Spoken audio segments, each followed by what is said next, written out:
Hello and welcome. We will be starting momentarily. Please take a seat and switch your phones off.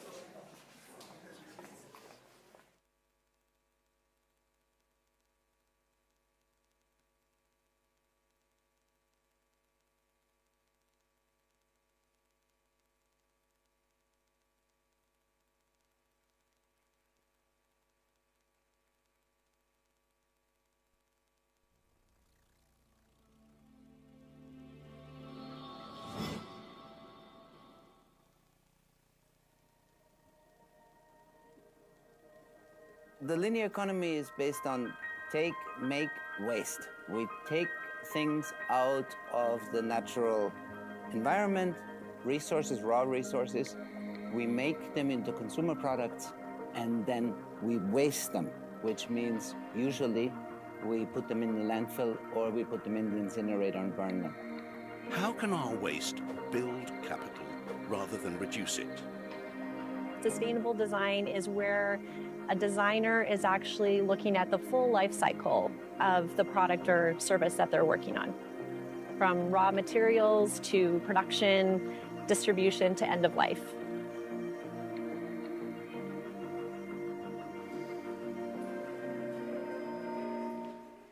For much of the last century, the way we design and produce products followed a simple logic. Take resources, make goods, and move on. This approach delivered growth and convenience, but it also left behind environmental damage, social inequities, and fragile supply chains that we are only now beginning to fully understand. Today, sustainability is no longer a niche concern or a future ambition. It is reshaping how products are designed, how materials are sourced, and how brands are held accountable for their impact on the world. Frameworks like environmental, social, and governance, ESG, now ask us to look beyond profit towards transparency, accountability, and long-term value. This session invites us to rethink what it truly means to design for a sustainable future and how innovation can align with the health of our planet and society. To explore those questions, we are joined by voices who approach sustainability not as a trend, but as a systemic shift, one that challenges how we think about materials, ecosystems, and innovation itself. Hello, my name is Cassandra. I am an 11th grade student here at ISDL and a member of the YFS series team. I would like to welcome you to the panel, Design to Sell, Redesigning Products for Sustainability. I'm honored to welcome Albin Kerlin, a pioneer in circular design and sustainable innovation. As CEO of EPEA Switzerland, Albin has helped reshape how products are designed and sourced through the cradle-to-cradle framework, encouraging companies to move beyond minimizing harm and towards creating a positive environmental and social impact. He has also written a book on sustainable design, From Rebel to Radical Innovator, leading the transformation through circularity. His work challenges us to rethink materials, systems, and value creation at a fundamental level. I'm also pleased to welcome Raphael Kensik, an environmental entrepreneur working at the intersection of ecology, design, and real-world impact. As founder and CEO of Foster, Raphael focuses on the health of essential natural systems, water, soil, and air, helping organizations understand how sourcing and production choices directly affect ecosystems. His perspective grounds sustainability and ESG conversations in the realities of the environmental systems we depend on. The first 25 minutes of this session will allow our panelists to answer the questions I've prepared and discuss them openly, with the remaining time allowing you, the audience, to ask any questions you have about sustainable design. We're ready to begin. I would like to ask the panel, many sustainability efforts focus on reducing harm. How do we shift the mindset towards products and systems that actively regenerate environmental and social value? Raphael, could you please start us off? How to do it? So, okay. So this can you make it a bit less? Thank you. So this YFS.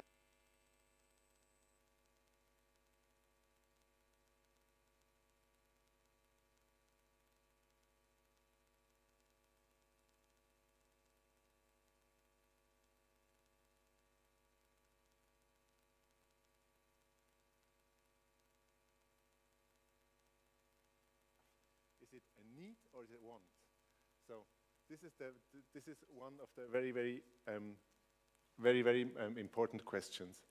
And if you have something you need or you want or you will buy or you will use, take care. How is it built? Is it built so that when the product has come to the end of life, can it be recycled? Can the components be separated and perhaps used again? Or are they just being waste? And this is then a threat to your kids in the future. Would you like to add anything? think we have a fundamental issue, which is that we have all been educated to think linear. And all the systems we are living in are based on linear thinking.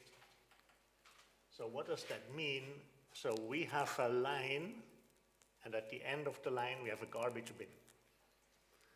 So a lot of people think, yeah, we can make, you know, this cradle to grave aspect, we can make it circular. You take the line and you make a circle, easy. But the problem is the garbage bin is still there. And you can get only rid of the garbage bin through innovation. And a lot of people talk about sustainability. That means making it less bad. But this is not an option. We need to try to make it good. And that means a radical change of thinking. So we need to really change the mindset entirely. And it's not that easy to change from a linear way of thinking because we have been educated, raised, thinking in this, and thinking suddenly in a circular system, cradle to cradle, we call it. So that's the fundamental element. Challenging. The other element is that as we are living in systems, all the systems are defined by linear aspects. So how can you change the system? That makes it even more challenging, okay? Because then everyone needs to contribute. For example, how can you get to the consumer? The consumer needs to contribute because it's part of the system. And everyone talks about recycling, but recycling is downcycling. And the question is, what can you do in the future because of this dilemma of this dead-end road, cradle to grave? We are destroying resources, we are losing resources, and most of the resources are even toxic. So you need to fundamentally change this. So how can you design products in a way that they are safe, that means healthy, for humans and for the environment? And how can you make it circular so that you don't lose the resources? But then you need to have some systems in place where the sources can get back so that it can be reintegrated into the supply chain. Thank you for your insight. Can sustainable design actually drive innovation, or does it sometimes act as a constraint? Raphael, would you please share your insights? Well, I would like to put that in a bigger picture. So last week I attended to a presentation of a retired astrophysics professor, and she showed life of the Earth within 1 year. So when did the human arrive? When did they appear on this time scale? It was 4 minutes before the end of the year, right? So the Earth exists a little bit longer than we do.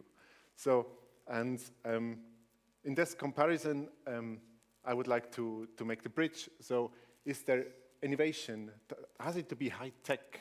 Because high tech points out something a little better, and little better with special materials. And those special materials often have this toxic aspect because they provide something very important in a very, very, very specific way, but not more.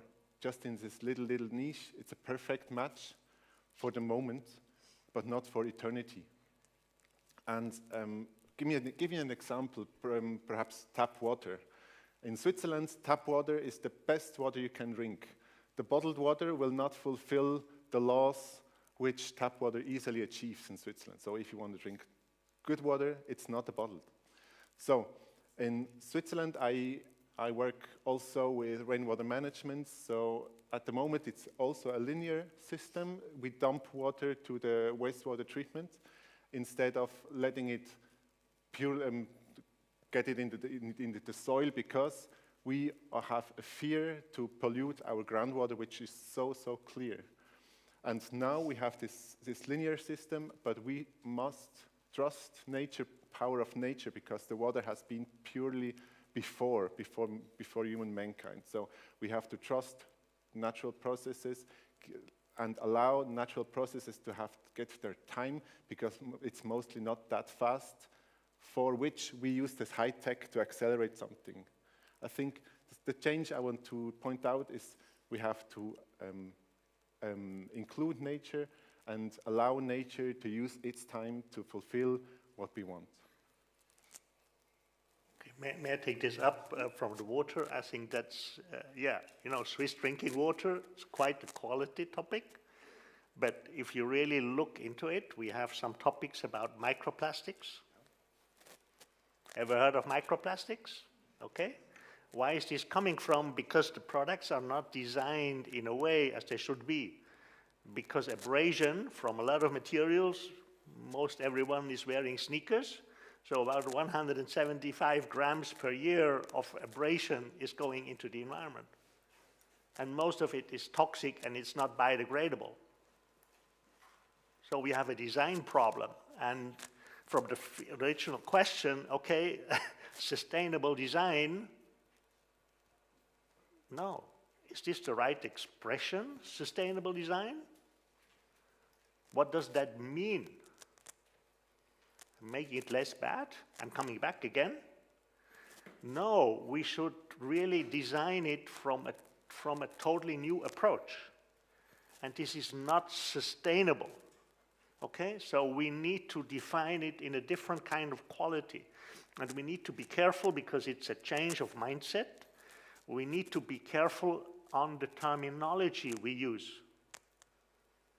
Okay, so wording is key, communication is key, and that you are really using these correct names, because everyone talks about sustainability, but I would say the understanding of sustainability is probably different than everyone here in the audience.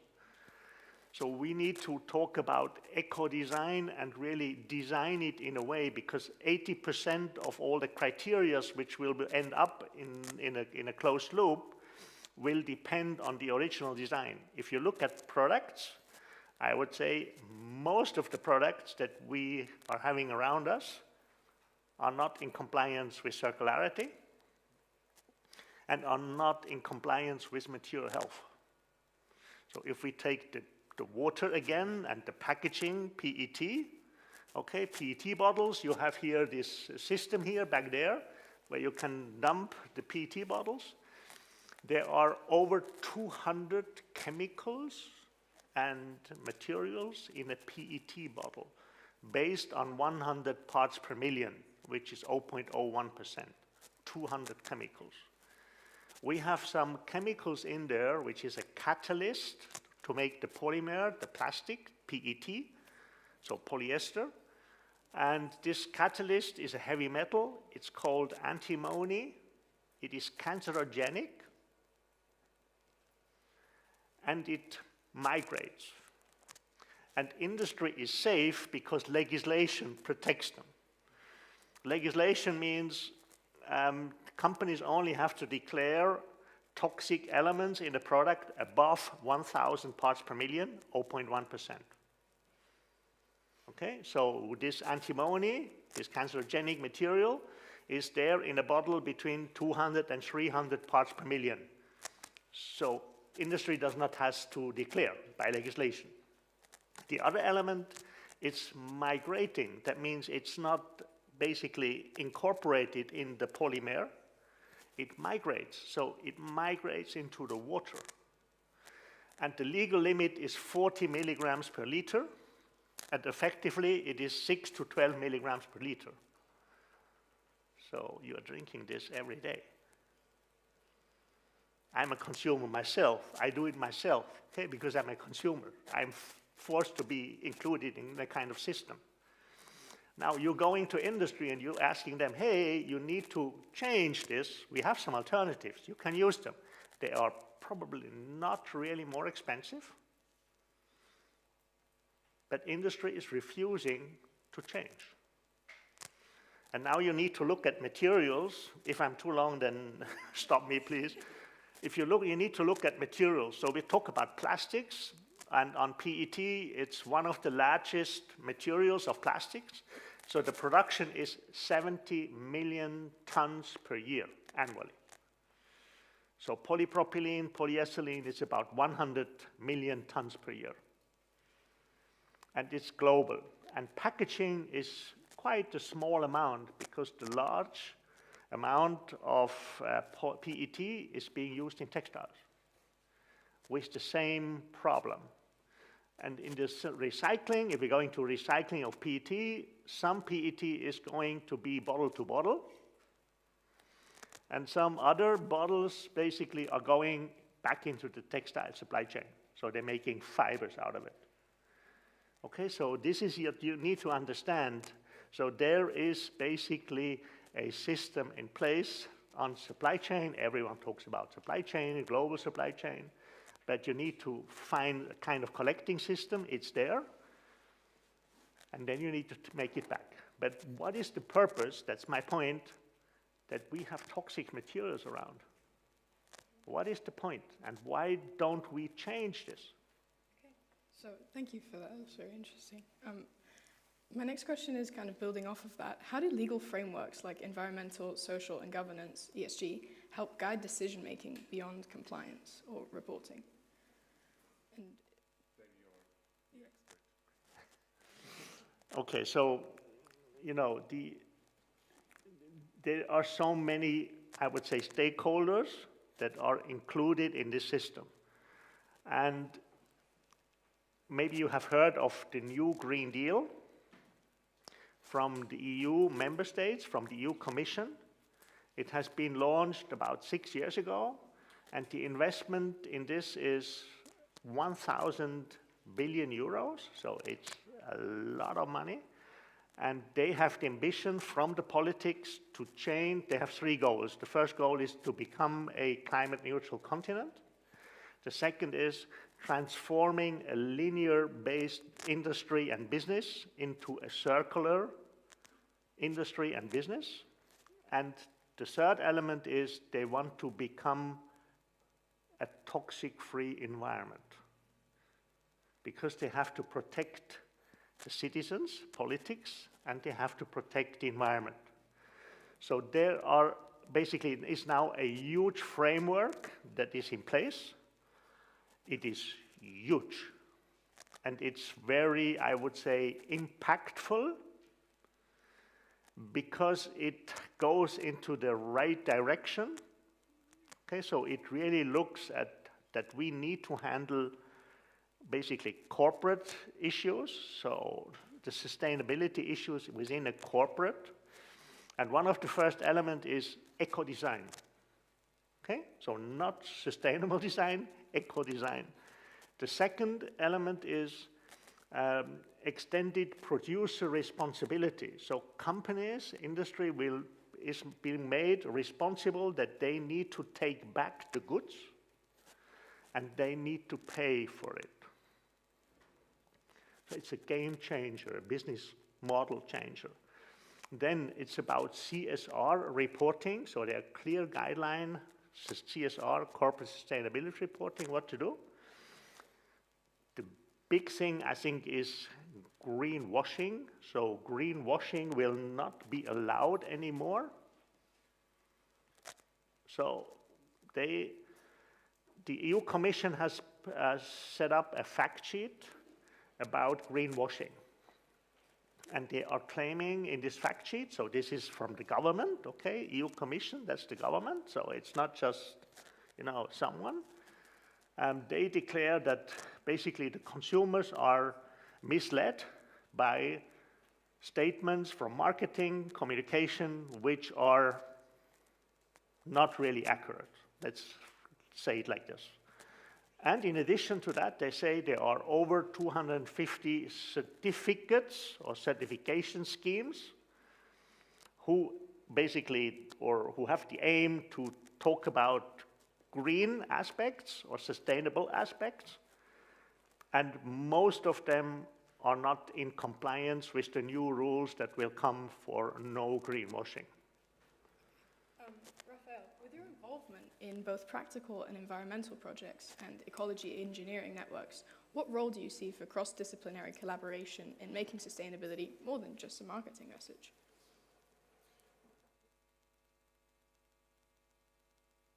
You mentioned, I think most important are principles like less is more, so avoid.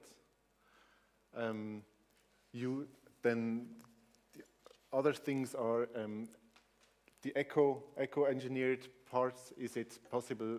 Or you are the customer, by the way. You have a big power, and we are on the day of the small changes. So you can decide day by day, minute by minute, what you choose. You can choose the not that bad product because the very the circular economy products are not widely available for what you want.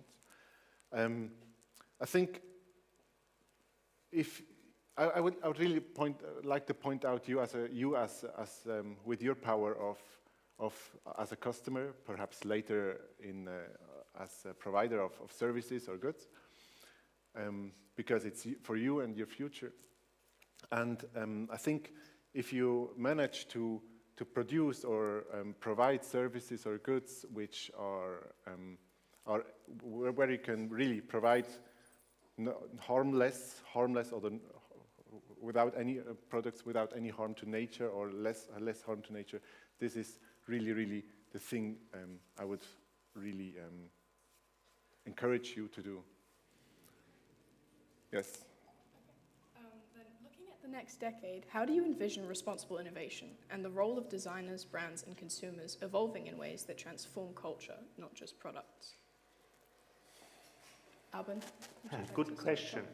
Do we need to change culture? Or do we need to change a mindset? Okay, it's a different way of looking at it.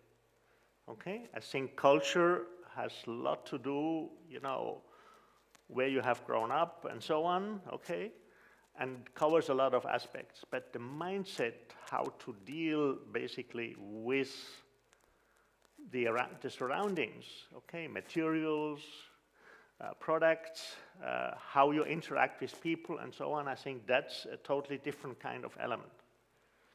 And maybe you hear now I'm talking you about shocking elements, but I think we need to wake up. But I would as well communicate there is a point where there are so many opportunities out there because we need to change everything. The opportunities are huge, but you need to have the right kind of mindset. If you're not able to have this, you have a problem. And one of the biggest problems we have in projects, so we are consulting companies, one of the biggest problems is we need to prove it's economically feasible, okay? But how can you do this? Because accounting is based on linear thinking. And you cannot prove a circular concept with a linear accounting system. So that's why we developed circular accounting methodologies to prove within companies, okay, that this project is economically feasible. So you can really integrate innovation, I would say, in every aspect. So it's a lot of hope there to build the future in a new way. Yes, there has been basically the last couple of decades, there have been a lot of mistakes that have been made from the industrial point of view, because industry is producing products. Now we have an opportunity to change, but we need to make that change very fast. Raphael, is there anything you would like to add? Yeah, thank you so much. So there's one little story about lights. You can, like changing the mindset. So Philips had another business model, not just selling bulbs, but selling light. So they made contracts, and they said, so we will provide bulbs, and they will last for 2 years, 3 years, whatever. And whenever the lifetime is shorter, we have to exchange that. So it was their motivation to make something better because it was on their yearly budget. So that's the one thing, and the next thing is close to that, I think, products which have to perform on the market. They are measured by quarterly sales numbers, and which is not easy for products which should last longer, for products which should have a second life afterwards, because you have to invest a little bit more at the beginning, or much more at the beginning, or you have to find people who see the value of having a product which they think they might have for a longer time period. So perhaps my question to you is, which smartphone is younger than 6 months of you? Please, hands up. Kind of, right?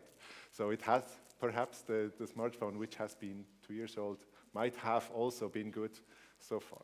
So this is just, those are the the small steps you can improve. Okay. So I have something to add. You bring up the business case of Philips. And I'm glad you did, because unfortunately it is being often taken as a business case for circularity. The problem is we don't see this as a business case for circularity because they changed the service business model. They are not talking about the materials in the product.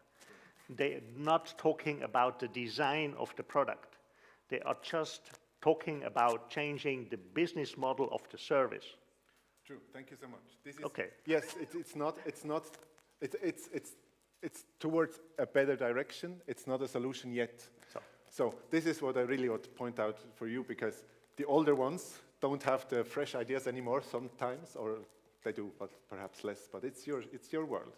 It's your time. It's time for you with all your ideas, your inspiration to think about yourself, which is my next right decision, small one or bigger one, and therefore what is my value for that product, for that service?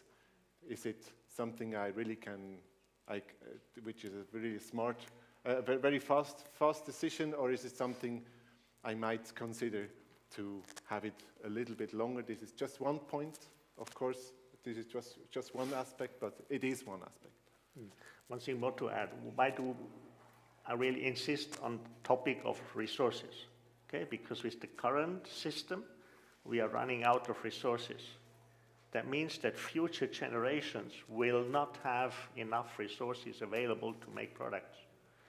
And we're talking about food, not only products. As well, food, okay. And most of the resources that we leave them, okay, in the future, if we continue like this, will have a bad quality, and most of them are even toxic. So I think that's a responsibility we have for the coming generations, okay, that they will have enough resources available so they will be able to create their own products according to their own personal values, what they would like to have.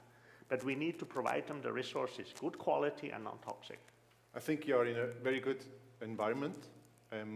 Since for ISDL, I'm working for quite a long time in projects, for example, in Ghana, where there is no fish anymore in the sea. So what we do fish farming on land, but in a very, very low environmental impact way. So with the PDW you made, so many of you, I saw many of you again, that made me happy, have been contributed to projects like those. And sometimes it's not easy, but it can give someone an idea how change might be, or that change is really possible. So that is all I have in terms of questions. So we're going to take a 2-minute break to allow you to process all of this information and to think about any final questions that you might have for the panelists.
I meant that the first two questions would go to Albin. Yeah, Okay, I'm sorry. I should have made it a bit more clear. Sometimes I didn't answer properly. It's okay. Okay, we're gonna start. So,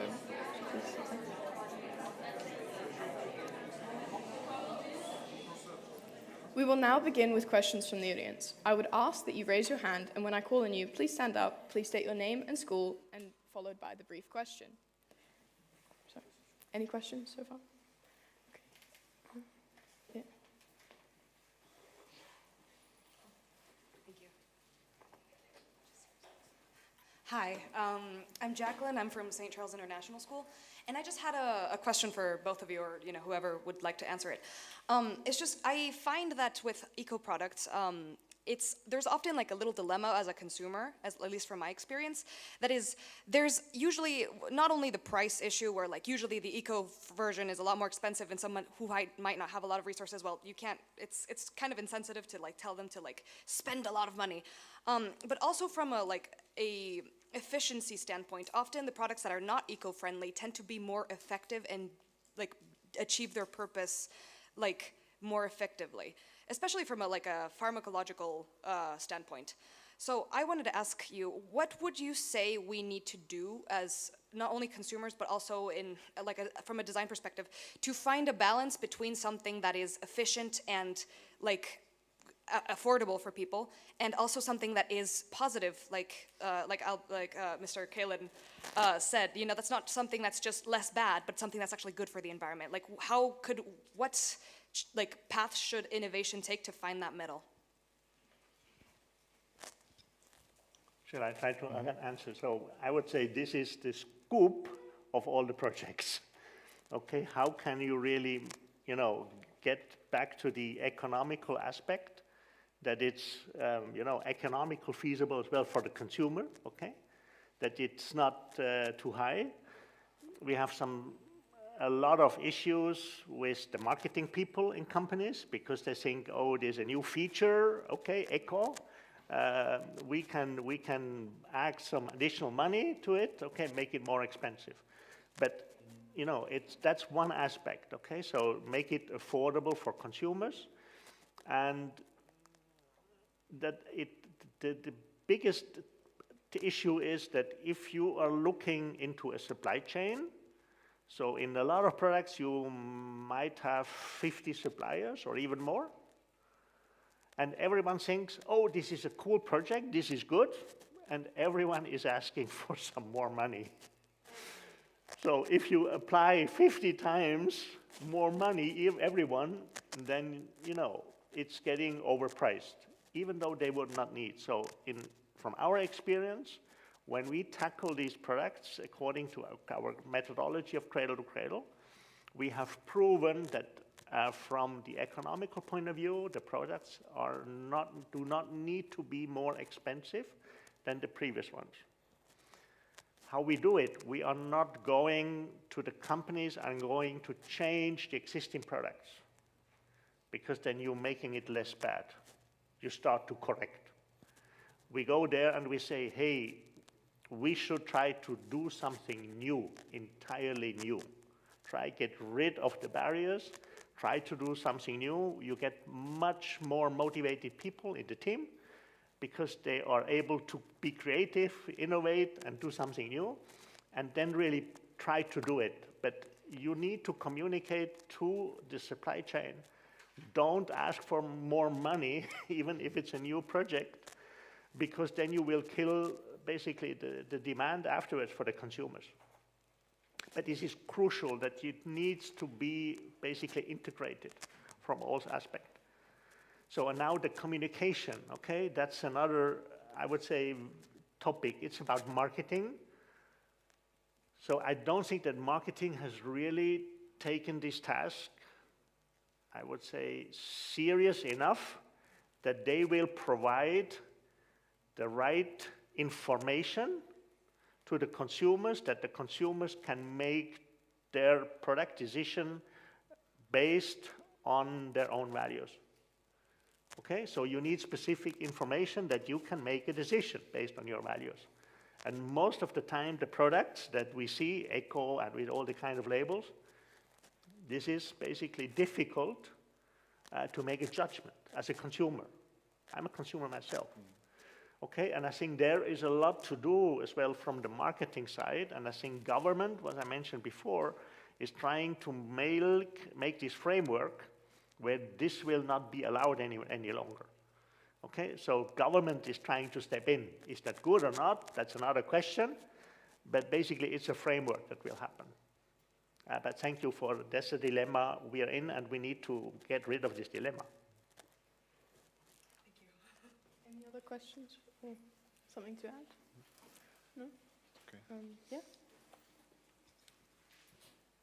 My name is David. My question is addressed to Mr. Kalin because he was talking about the transformation from linearity to circularity. And how do you expect industries to change their innovation, even if the cost is low and the economical problem is not at stake? How do you expect them to take the investments that they made in this old means of production and now take it from this creative standpoint to make these sustainable designs of their products?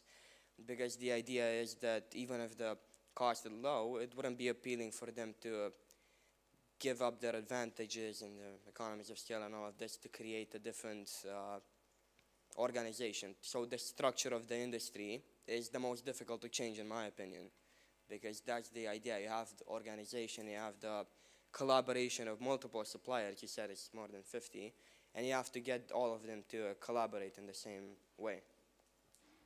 Thank you for this question. So there's the way how we do, because it's a real problem, okay? How can you tackle this? And how do we do this? When you're doing business in a linear business system, it's all based on control. If you're in a circular system, you're talking about networks, okay? Because everyone needs to be part of it. And the question is, how do you do it? Can you do it all by control, like with the old system? Or do you need to maybe be more innovative and find a different kind of other model, how to implement projects? And how do we do it? We have a methodology, cradle to cradle. So, and we're not trying to force this methodology to people in the networks or the 50 companies in the supply chain. So no brainwashing. We try to explain the concept until everyone in the project can agree by his own personal values, it makes sense. Okay, if everyone agrees, it makes sense, you can basically be sure that motivation is there. But what is the issue is, if they understand it makes sense, it's very likely that 80% of the decisions they need to go and make every day in the daily business, that they will be correct. If they have some topics where they're not sure, they can contact our network. And all our projects are working this way. So it's a different kind of way how you are working together in the future. And we call this a network of trust. So you need to build the trust among all the partners, and we have projects with over 100 companies included. And you need to basically integrate them based on a concept of trust. So that's the main change. Okay? And that's really challenging. And now, how can you approach the companies, and you need to tell them you need to make innovation, okay? It's very difficult because everyone fears that you are going to lose some business. So that's why we are not going to try to change the old products, because companies don't need to fear about cannibalization. We go in there and we say, hey, we create something new for you for the future. And if these products are really good, they might be basically the products for your company for the future. And you have hopefully a very prosperous future for the company. So it's a different kind of way how to approach companies and how to approach the networks. And with every supplier, it's the same discussion. Any other questions from the audience? Yes?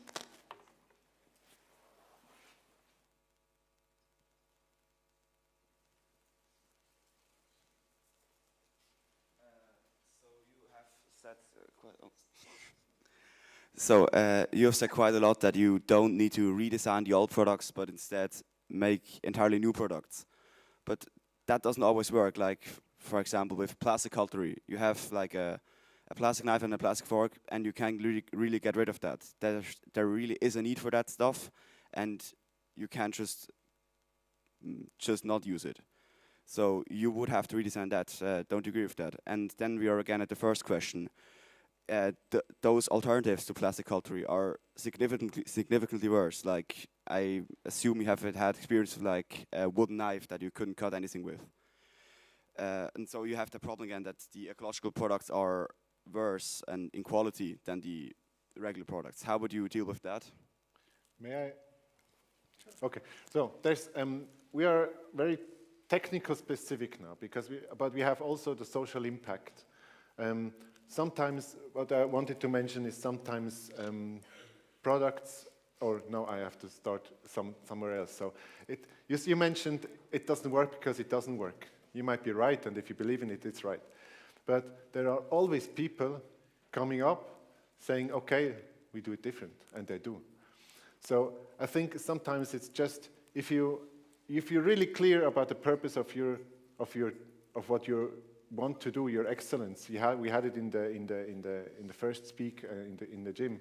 So if you see your greatness, what you're able at, that's your diamond, where you can really think about what you can achieve, what you want to achieve, and do it. Because that's different to the meaning. So business has shown that it doesn't work. That this is a really important thing, because there are chances. There are people who want to have different values of their products, but they don't have it yet. I see a demand of people which are willing to pay a little more money and are ready to experience a slightly worse service or product, but they know that they will harm the environment less, or this product will not be made by people who don't want to make that labor, but they are forced to, and there are many. And so if you, back to your first question, it's more expensive, because perhaps people who have an insurance, they made that product, so it costs more. Sometimes it's the price is also a value, hopefully. And if there's an innovation, there is often a niche to provide that to that niche. But of course, it's a long way. Every product has gone through a long way of development. The first computer the first Mac computer you couldn't even store it in a room. Now we have smartphones, right? But this is for every new product, for every new service, but it's always the purpose. Which purpose can I provide as you? So I would like to take this up in regard of, when you have products and you see that they are not really, in the purpose of eco-design in place. So normally companies go and they start a transformation. So they try to make it better.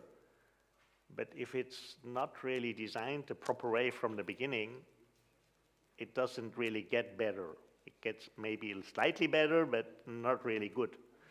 And therefore, our requirement is, go and ask for a radical innovation. Why is this so important to make it radical? Because you need to get rid of everything and to start from scratch. And then you have a chance that something really new can be created. Okay, that's why it needs to be radical. Otherwise, you're staying in the same dilemma. And I think that's a problem that a lot of companies are facing, especially now when legislation will come, and this will be a legal requirement by legislation. So everyone will try to basically be circular, but what I mentioned at the beginning, and this will not really lead into the future. So the danger is there that a lot of products will be named circular or eco-design, but in fact, it's eco-chunk. Still, yes. Okay? So I just want to be clear. It needs to really be a radical change within companies. Otherwise, you're not going to make it. That is all the time we have today. As the session is now coming to an end, I would like to thank the audience for your questions and participation, as well as all the panelists for sharing their experiences and insights into our topic. Please join me in a round of applause.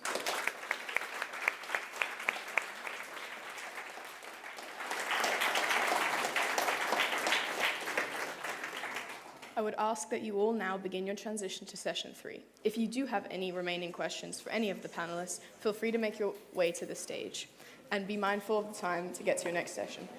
As well as, there are some books at the exit of the room. Feel free.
Hello and welcome, everyone. I would please ask that you settle down, put your phones on silent, and put them away. The panel will begin momentarily.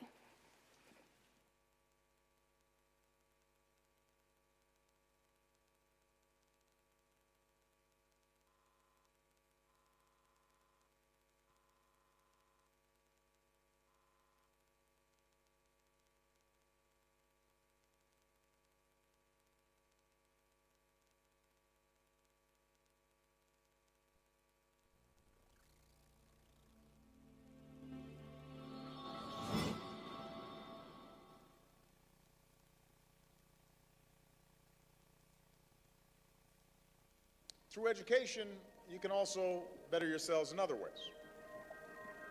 You learn how to learn, how to think critically and find solutions to unexpected challenges. We have to show the other classes how to do it. So when we walk down the hall, people will notice us. So you can't make noise, you just have to strut. And I gave him a saying to say, I am somebody. I was somebody when I came. I'll be a better somebody when I leave. I am powerful and I am strong. I deserve the education that I get here. I have things to do, people to impress, and places to go. Our education here doesn't just teach us facts and figures. It pushes us to engage with the world meaningfully, preparing us not only for our careers, but also to live thoughtfully and responsibly.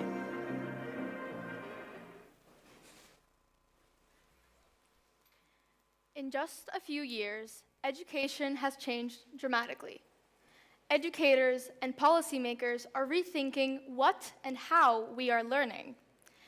The International Education Commission projects that by 2035, over 60% of the current jobs that we have in the world today will require an advanced knowledge in technology and problem solving, skills that we must start developing in our classrooms today to keep up with our changing society.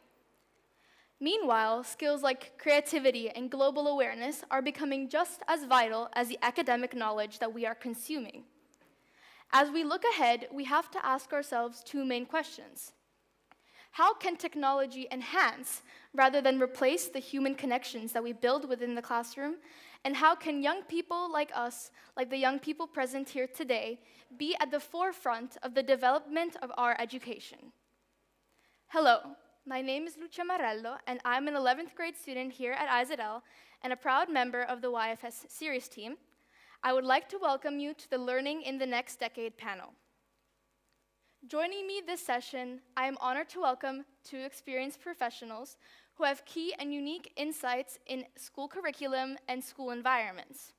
Please welcome me in joining Ms. Jennifer Gillett, Assessment Design Lead and Senior Curriculum Manager at the International Baccalaureate IB organization. Ms. Gillett leads global projects that explore how curriculum innovation can enhance learning for the next generations of students.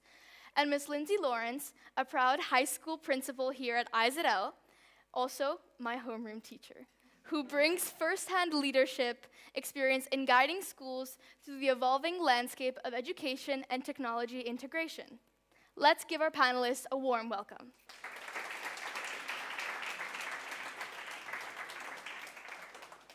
The first 25 minutes of this session will allow our panelists to answer the question that I have prepared for them and discuss them openly, with the remaining time giving you, the audience, to ask any questions about the panel or any of the points brought up during the discussion.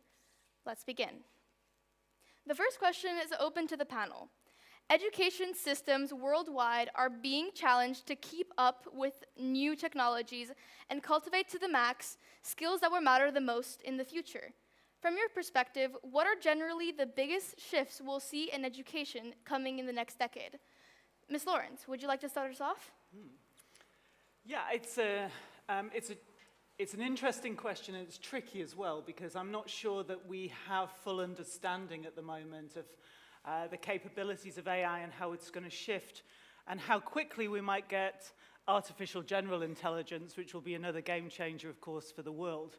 But I think some of the key things that we're going to see is obviously how we integrate technology in terms of technology as a coach or a work alongside, so personalization, thinking about adaptive learning, thinking about how we can move away from the idea that students are progressing at the same pace, at the same speed in the classroom.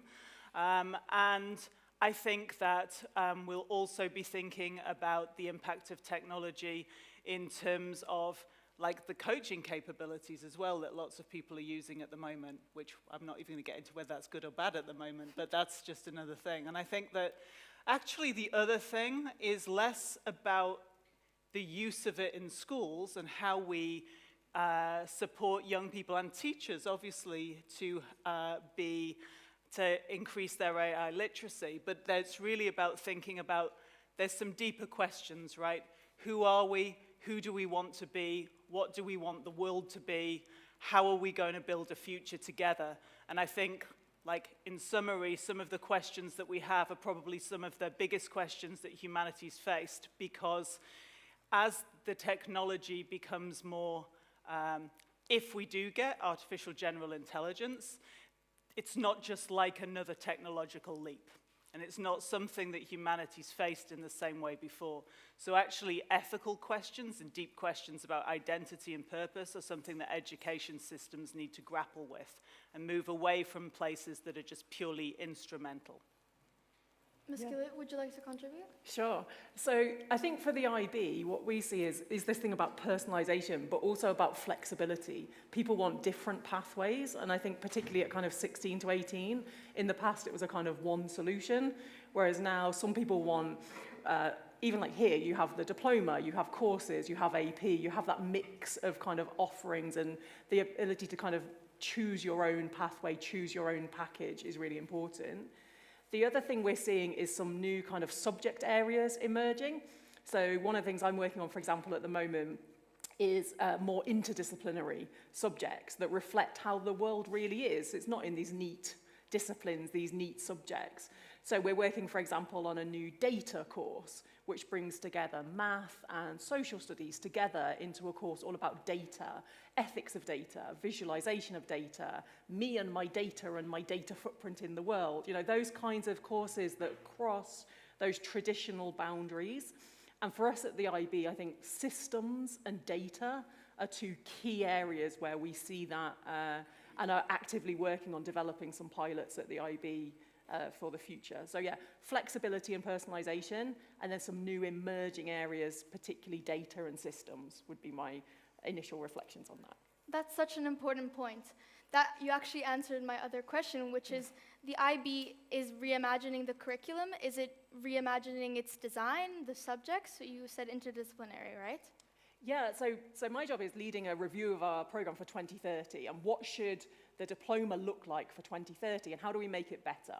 So part of that is how do we improve existing things, and then part of that is the innovation piece of are there things that we should be doing that we're not doing at all. So we've tried to split it into kind of improvements and innovations. How do we make the stuff we currently do better? And then what's missing from the program? What are the areas we should be exploring, different ways of doing things, or different things that we don't currently do? And so we're running this, a course called Systems Transformation as a pilot, for example, which is all about how do you navigate complex systemic issues like biodiversity, food, migration, water, those kind of complex issues that have lots of connections and lots of interdependencies. And how do you develop the problem-solving skills, the communication skills, all of the different skills you're going to need to navigate a really uncertain and complex problem like that? Thank you. Ms. Lawrence, I've been wondering, considering the unique culture at IZL, what do you think is the biggest improvement or innovation you believe is necessary to create the most engaging and effective learning environment for the students? It's hard because things don't sit in isolation, but I think that like relationships are at the heart of all schools, and I think relationships and trust sit really strongly. I think we spend a lot of time in schools thinking about programs, courses, grades, assessments, and all of those things are important, but learning's a social activity. Learning requires input and conversation, and learning requires safety. And I think that schools are communities, right? So the improvement is continuing to build community and a strong awareness of what the community is and allowing students to show up and be themselves, right? And to be able to learn in the things that are important. And there will always be parts of education that are about assessment and knowing whether or not you've understood the thing that you're learning. But I think increasingly we really need to think about some of the emotional components of learning, and not because they're soft and it's all about everyone being nice to each other, but actually because that skill is the skill the world's going to need increasingly as we move forward. And I think that, along with some of the new courses that we've heard about, is what will allow people to access those things. So when you're thinking about systems, when you're thinking about complexity, it means that you have to be able to have emotional regulation, to think about how you're responding to things, to think about how you manage frustrations, to be prepared to sit in discomfort. And actually, these are things humans are bad at. And it's something the education system hasn't really taught people, right? The idea is you get it right, you don't get it right. You're good at that subject, you're bad at that subject. You're just doing averagely. It's not helpful. We need to encourage people to think about what is the property that you can bring to a group to help solve complexity. And that comes from identity and belonging work. Thank you. We're going to switch gears a little bit. This question is open to the panel. As we move towards more AI-supported learning, what is the most significant precaution you believe should be taken to ensure that there is a balance and ethic in the students' usage of AI in stuff like schoolwork, collaborative projects, etc.? Ms. Gillett, would you like to start us off? Okay, so my personal background is in philosophy, and I used to be in charge of theory of knowledge and various courses like that. So I guess my answer probably reflects that a little bit. And I think it's about understanding the limitations of tools and the kind of ethical implications of tools, and also the way that bias and particular perspectives gets kind of baked into a lot of these tools and systems. So, you know, there's a sort of classic example of if you ask AI to generate a picture of a physicist, it will give you a white man in a kind of scientist coat. Whereas if you ask it to generate a primary school teacher, it will give you a sort of woman kind of smiling and things like that. And I think that's really dangerous if you're not aware of those things. But if you're aware of those perspectives, those biases, those assumptions that get baked into those tools, you can then use them critically. So for us at the IB, it's not about saying you should or you shouldn't use AI. It's about if you're going to use AI, you need to use it critically and you need to use it ethically. And that's always our stance on AI. That's so interesting. Following up with that, the IB is known for preserving creativity, critical thinking, intercultural understanding, global awareness. It's known for that. Is it considering adding AI data-based tools for their assessment? So we're looking at moving to on-screen exams rather than paper exams. And while that's not explicitly about AI, it opens up the opportunity for different kinds of assessments. So I would say it's not specifically around AI, but it's around technology in assessment is definitely very much on our agenda. So, for example, the data course that I was talking about earlier, we're going to go to an on-screen exam, which allows you to embed spreadsheets. It allows you to build in a spreadsheet with a mistake in it, and students have to identify the mistake in the exam. So for us, that's the first step. Before we start getting into kind of AI use, the first step for us is just that kind of technology integration in a broader sense. So I think that's how the IB approaches it. AI is one technological tool, but we're looking a little bit broader at the integration of technology as a whole, not just the integration of AI. Interesting. To connect this to our next theme, there is an increasing focus on more inclusive approaches where young people step up to co-design the future that better reflects their priorities. Ms. Lawrence, how do you see student leadership and feedback shaping how IZL will evolve over the next few years? Yeah, I think student voice is really important, and I think that as we start to look at new courses and think about learning design and thinking about how we make changes, both to what we might want to bring in for some of the new courses that the IB is developing, but also thinking about our high school program, I think that it's really important that we have those conversations with young people.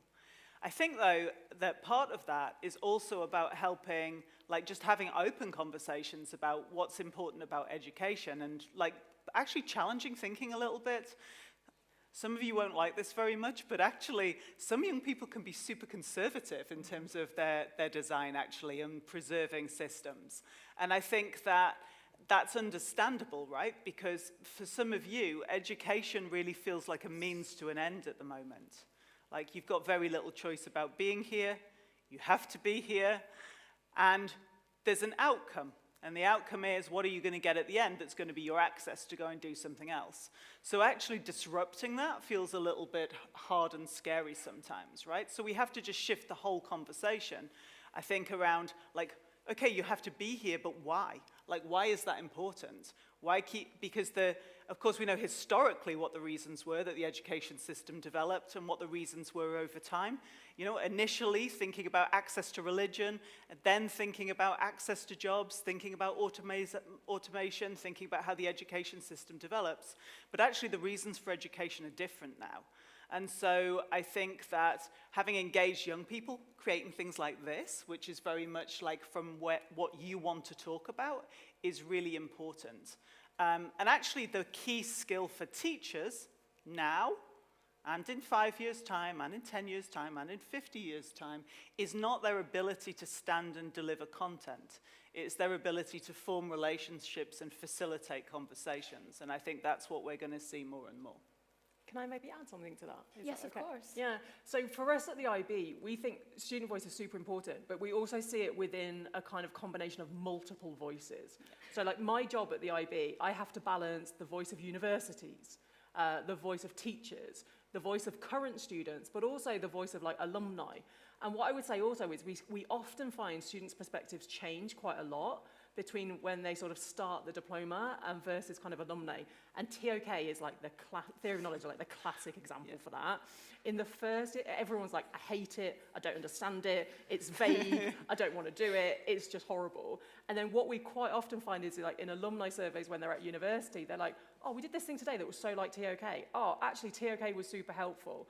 And they'll say that actually things like TOK in the extended essay is such a good example because it doesn't necessarily affect your admission to university. Universities aren't going to offer you a place at university just because you've done TOK in the extended essay. They don't really care about those 3 points. But what they do care about is the fact that you tend to do better when you're there because you have the research skills, you have the thinking skills, you have the ability to see different perspectives. So for us, we talk not only about admission to university, but also transition to university and how you kind of thrive when you get there. And I think that's the thing that's often not immediately apparent when you're in the middle of something, and that only becomes clearer a little bit later. But we are definitely trying to get more student voice in. The IB has just set up a youth advisory council to the IB as a whole, with students from a mix of students from around the world, and that's just launched a few months ago. So the IB is definitely trying to go that way, but as one of multiple perspectives that we try to bear in mind.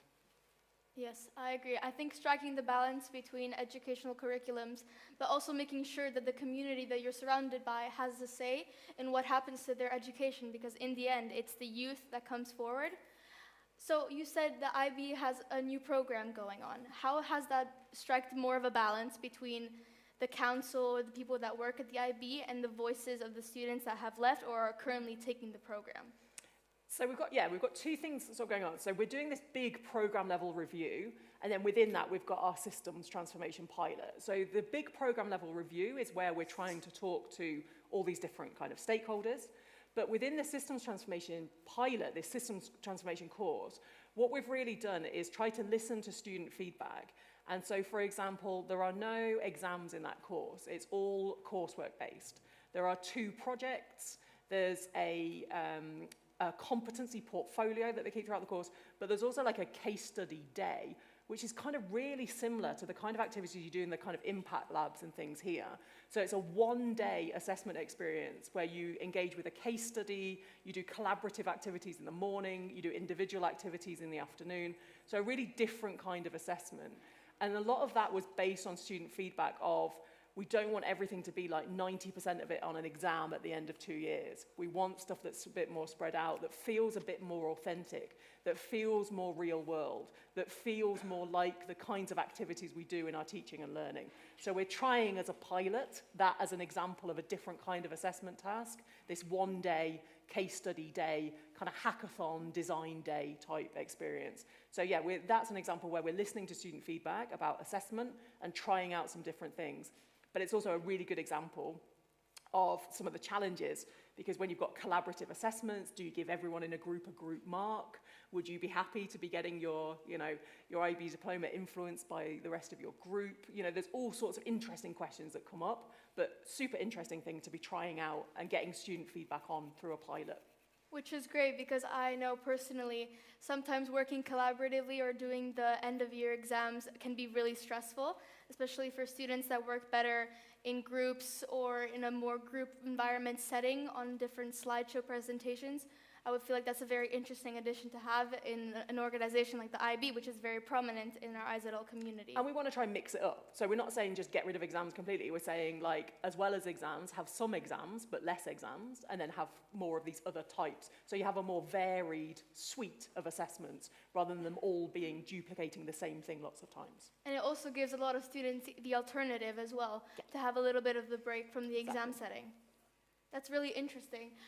Ms. Lawrence, we were wondering, what practices or initiatives have you seen at IZL over the years that you have been here that you think show a lot of promise for transforming the engagement of the students when they're at school? I think I've seen a lot of changes actually in the time that I've been here, and some of them are maybe hard for some of you to have seen because you were coming in at a different time to me. But when I started, students were in 6 lessons a day. There was no real homeroom, so you just came in, you got registered on a morning, you went lesson to lesson to lesson. There was very little time to connect. There was very little time to build relationships. It was pretty overwhelming, right? Especially for NYP students who had no breaks during the day. So actually, some of the shifts that we made were about prioritizing connection and also prioritizing time for students to have a bit of time to take a breath in the day, right? The homeroom's deliberately a time for you to take a breath in the day and think about what you might want to do later, rather than just being completely stacked during the day. I think the other changes that we've seen are we have ongoing conversations about different courses that we want to bring in. And actually here, one of the biggest things is our greatest strength is also one of our biggest problems. So one of our big strengths here is that when you transition from grade 10 into grade 11, we've got a lot of choice at ISL. Actually, for the size of our school, almost a crazy amount of choice, right? We offer at last count, it was something like 56 courses or something, which is a lot. And that's amazing because it gives you choice, it allows students to think about what might work for them. The problem with that, though, is choice can be overwhelming and paralyzing as well. So what we see is a lot of stress in grade 10 from families about oh my God, if I choose this, is it going to go horribly wrong? What if I get it wrong? Trying to check the entry requirements of every college and university, trying to keep all of the doors open. And that's a lot. And for teachers, it means that they are teaching multiple different courses within a department, and actually collaboration can be really hard. So one of the things that we've been doing is thinking about, in the future, how do we keep that choice? It's part of who we are, so we're not going to get rid of it. How do we allow to have that? But then how do we also think about more interdisciplinary courses that allow students to combine knowledge in different ways? How do we make learning a bit more authentic so that students can leave and actually go on to courses where they are capable of solving more difficult and complex problems? Because actually traditional qualifications, they feel safe and good, and we're not going to get rid of them. It feels good to be good at calculus, right? But even if you get into engineering, you're going to do a lot of stuff that's not calculus. So it's only partially helpful. But actually, what's engineering really about? Engineering is about problem solving. So how do we help you with that? And so I think that we're actually having an initial conversation at the moment about how might we be more intentional in our curriculum design, and also not just in 11 and 12, but also thinking about within the MYP. You know, I don't have an answer to this, but there are some questions we'd love to talk about with students. You do 9 subjects at the moment. Do you need to? Is that something we need to look at? How do you decide what's compulsory and what's not compulsory, right? How do we get your voice in shaping what you're doing in the classroom? So there's a lot of things that we need to look at, and I think over the next 2 to 3 years, those are some of the things that we need to grapple with organizationally. Yeah. Since the panel is almost coming to an end, I would like to have my final question for both of you. In a world where information and knowledge becomes very quickly outdated, how can schools, in one sentence, prepare students to see learning as a lifelong process and not something that ends with a degree? Seeing it as something that students can continue developing even after leaving IZL, whatever school they are coming from. Ms. Gillett, would you like to start? One sentence, that's so strict, isn't it? Really hard. I'm going to steal someone else's sentence then. So there's an educational theorist called Jerome Bruner, and he said, learning shouldn't just take you somewhere, it should allow you to later go further more easily. And I really like that. It's like, it's not the end point. Like, your school isn't the end point. It's about setting you up to be able to later go further more easily. And I really like that as a kind of summary.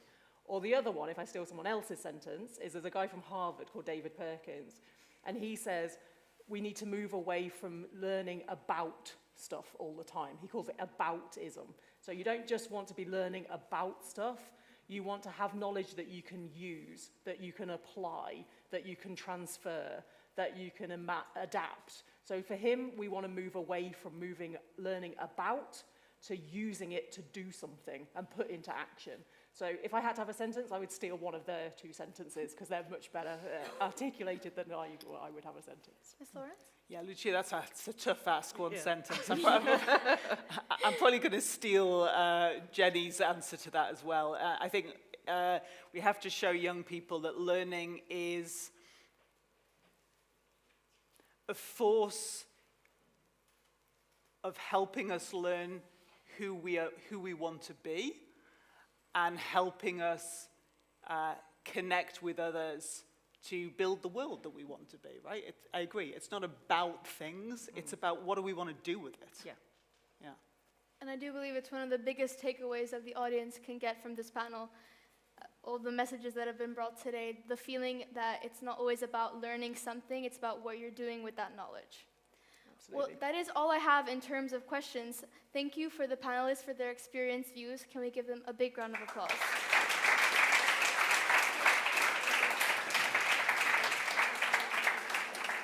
So we are now going to take a quick 2-minute break to allow you to process all the information or points that have been brought up during the discussion, and giving you a chance to get your questions ready for our panelists. Remember, keep it brief so we can try to hear from as many people as possible. Thank you very much.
All right, everyone. Let's begin with audience questions.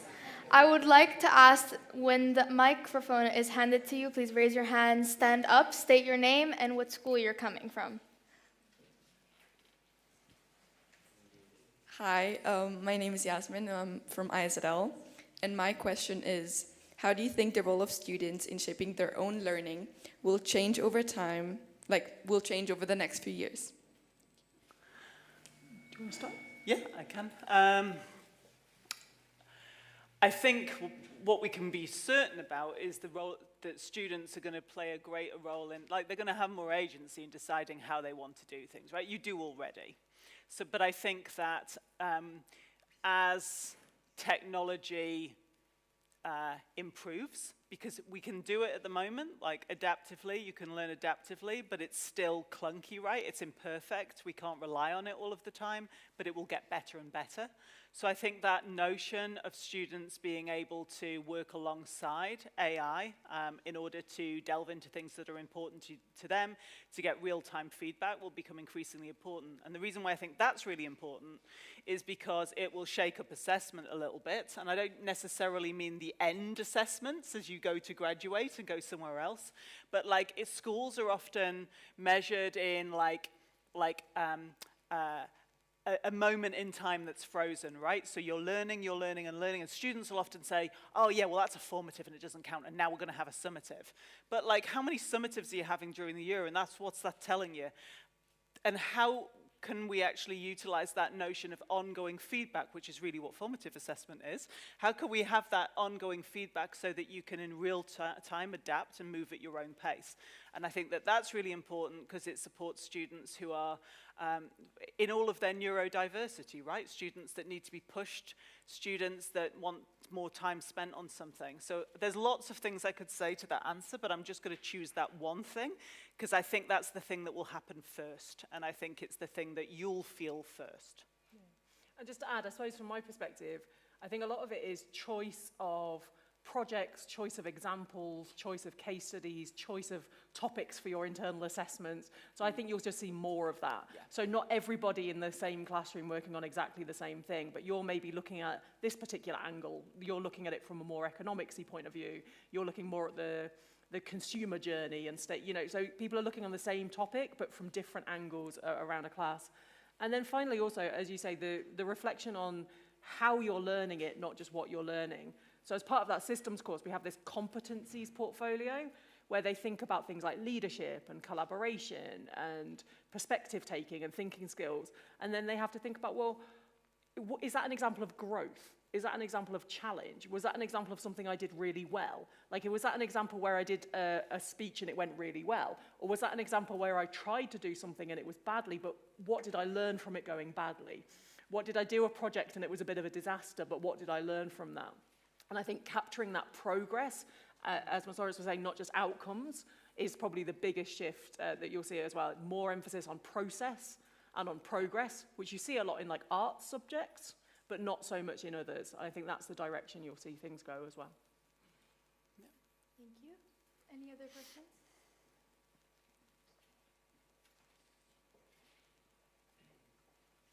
Thank you. I'm Roy from ISBERN. I think education is often influenced by the situation or bigger context, such as Noam Chomsky once criticized Sputnik joke for making American education much harsher than before.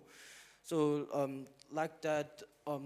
I think education is mostly based on the prediction on the future. Yeah. But which is in nowadays context, it varies in range, because we can expect AGI to come in 5 years or 10 years, or maybe the AI industry might collapse in instance. So for those predictions, we have a certain amount of uncertainties in it. Yeah. So how should education consider those predictions and make our pathways as much secure as possible? Yeah.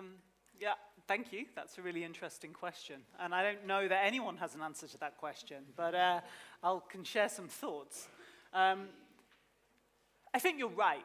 Education is context bound, right? And as we move through and things shift and the context shift, then education shifts as well.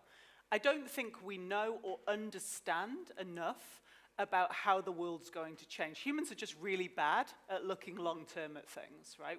We're not good. But I think that there's some things that we do know about the future. And I think that one of the things that we know, because we can see it now, right? We can see the impact of technology already in some aspects of our lives. We can see the impact of the internet. We can see the impact of social media. We can see the impact of the readiness of us to engage in information. We can see distrust in experts, right? We know that people are accessing a lot of their information not necessarily from reliable sources. So we can see all of these happening. And we also know that we don't know what will happen, but we know that we're on like a precipice of what's going to happen when the world changes and we get AGI and other things in terms of inequality. Are all countries going to have the same access to it? Are only some countries going to have it? We know that we've got challenges around mental health. We know that people are experiencing esteem problems. I could go on and on and on about this, but I'm going to get the eye to tell me to be quick. So what I will say is this. I think knowing all of that, what we do know is that at some point, whether it's 2 years, 5 years, 10 years, 15 years, machines are going to be smarter than all of the humans that have been existed in history, right? That's going to happen. And I think that what do we also know? We know that there's some things that that's not going to be able to do. So we know that humans need communication with other humans. We know that the power of empathy, creativity, connection are important. We know that critical thinking is important, emotional literacy, to know that if you've got massive power at your fingertips to be able to do things with knowledge, knowledge is like driven by emotion. How are you going to use the knowledge is driven by emotion. So again, this is like a whole other like day's conversation, but I think what we do know about the future is schools have to spend time in that space with young people, right? We're not facilities to churn out something at the end, which is you all with a piece of paper. We want to support you in doing that, but we're on a journey with you to help emotional literacy, to help you know what AI is good for and not good for. We need to help you with social skills, creativity. We need to help you suffer what it is to be frustrated, what it is to make mistakes, what it is to get it wrong, what it is to say sorry.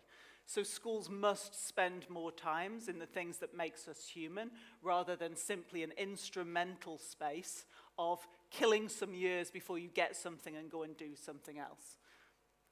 I could say a lot more, but I won't. I think, just to add to that, an interesting example is, I was recently reading some of the stuff about the origins of the IB. So the IB was founded in 1968, and I was reading about the origins of it.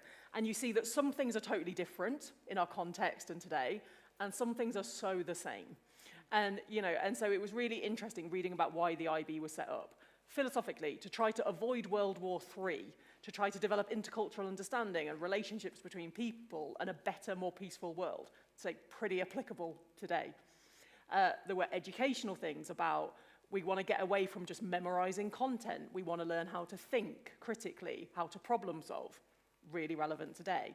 And finally, this was in 1968, there's more international mobility. Maybe someone wants to go to school in Singapore and university in the US, and they want qualifications that will allow them to move around. Really relevant today. So I think although things change, there are certain things that stay really consistent, or have done over that sort of 50-year period. And also, some of those things, asking good questions, goes back to Socrates, which was like 2,000 years ago, and it's still an issue. So I think it's about, for me, being prepared to tolerate uncertainty and ambiguity and be able to react to whatever comes next is the best thing that education can do.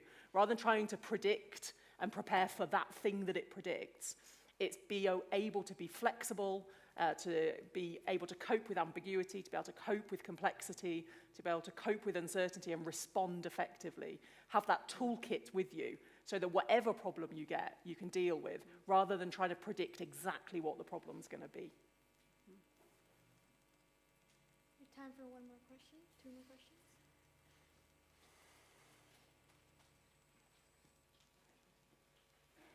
Hi, I'm Maya from ISRL. So what's some things that school can do to make learning feel more like the real world and that can prepare students for the real world?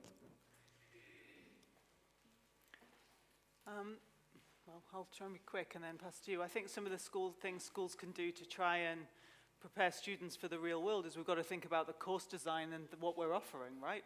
I think that like we are offering courses here, and not just in this school, in all schools, which are, I mean, important courses and knowledge-driven, but they're not necessarily to be applied in real-world settings. That doesn't mean they're useless. Sometimes it's important to do those things because they build other skills that can be used elsewhere. But I think increasingly looking at courses which are interdisciplinary, which are teaching students the skills they need in terms of thinking about systems, thinking about how things fit together, thinking about like how you ask a difficult question. Like schools have to start doing that, and having students be assessed in ways that it's not just an exam. Exams will still have a place, but have other forms of assessment which are much more driven to what it's like in the real world, right? Assessment doesn't stop. You're assessed all the time as an adult. You just don't get a report card in the same way. And so I think like really thinking about those courses is important, and how we allow students, it's the time, right? Like the students in here, you must feel sometimes you're just on a conveyor belt of time. We've got to get through this. I've got to teach you this so we can do this, so we can do this. And it's not your teacher's fault. They're trying to cover content in order to get you ready for something. But that doesn't give spaciousness and time, which is what you need in the real world to be able to think about really difficult things. And actually to help you understand that there is almost never a quick answer to things that are difficult. Right? And so patience and humility with those problems is something that we need to help you. I'll help everybody, the adults too, right, to be able to do. And very quickly, just to add, I think for me it's about helping people see the big picture and kind of connect the dots, because otherwise you can feel like everything you're learning is like one chunk and it doesn't connect. And the analogy, I can't remember who said it, was it would be like playing baseball. If you don't understand the big picture, then you're just standing in a field and you don't really know what's going on or what you're doing. It relates to what that person over there is doing and that person over there is doing. So if you understand that big picture, then it helps. It makes it make it feel more relevant. If you're learning about the French Revolution just for the sake of learning about the French Revolution, it doesn't feel very relevant. But if you're thinking, okay, I'm understanding causes, the concept of causes, I'm understanding that there are economic causes and political causes and social causes, then that's super relevant for any historical event that you might look at, or any future event you might look at. Then it feels more relevant. So for me, it's about that, connecting the dots and putting things in the context of the big picture, not just getting so obsessed in the detail of one thing that you lose sight of the bigger picture. Any other questions?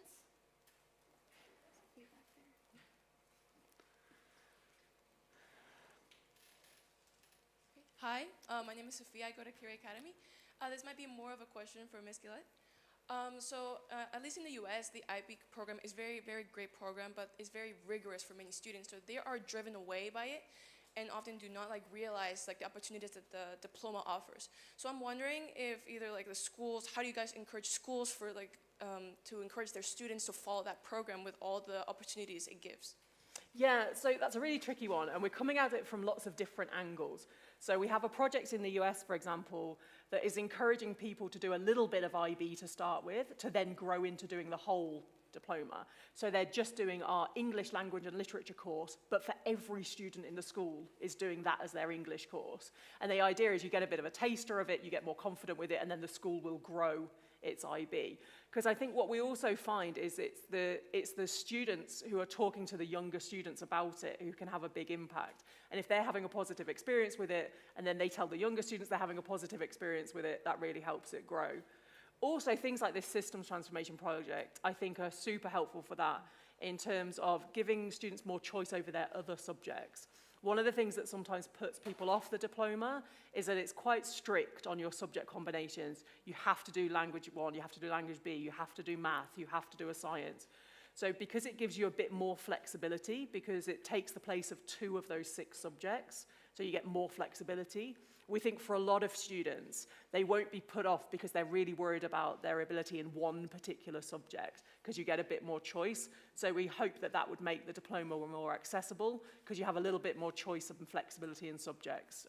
So that's an example of the kinds of things that we're trying to make the diploma feel a little bit more accessible and friendly, while still maintaining its reputation and its rigor for universities.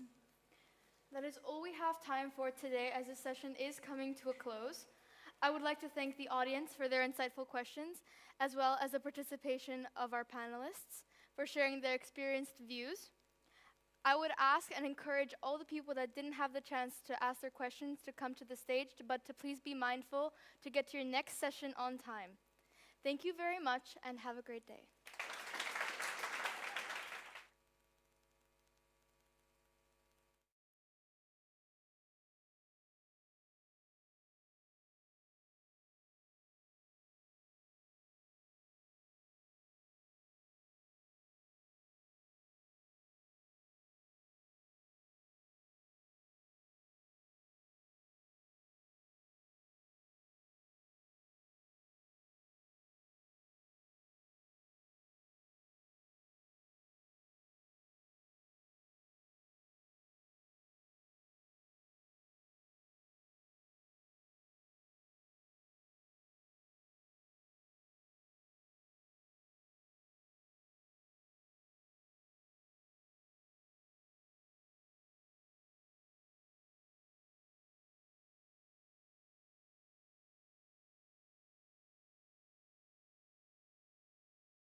We will be starting momentarily. Please switch off your mobile devices and settle down.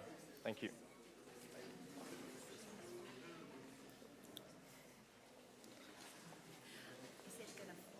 No, I don't think so. Yeah, it'll be okay.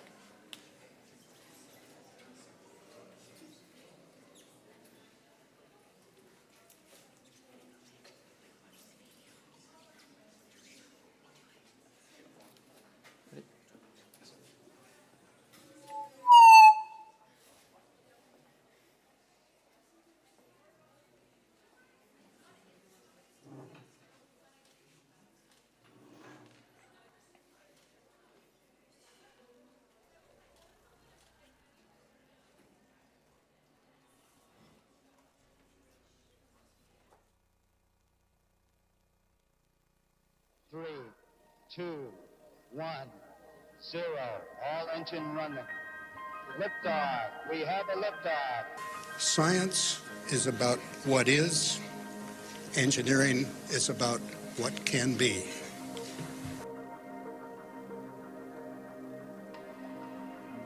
Satellites that are crisscrossing each other is like 15 times the speed of a bullet. Every once in a while, two of these things find each other in space at these very high speeds, collide and break up into very smaller pieces. The main worries from the launches are black soot and alumina particles. These particles can cause heating in the same way that a greenhouse gas would, and they actually have a lot greater radiative forcing effect than carbon dioxide, for example. A solar plane has made its first flight in Switzerland ahead of an attempt to fly around the world next year.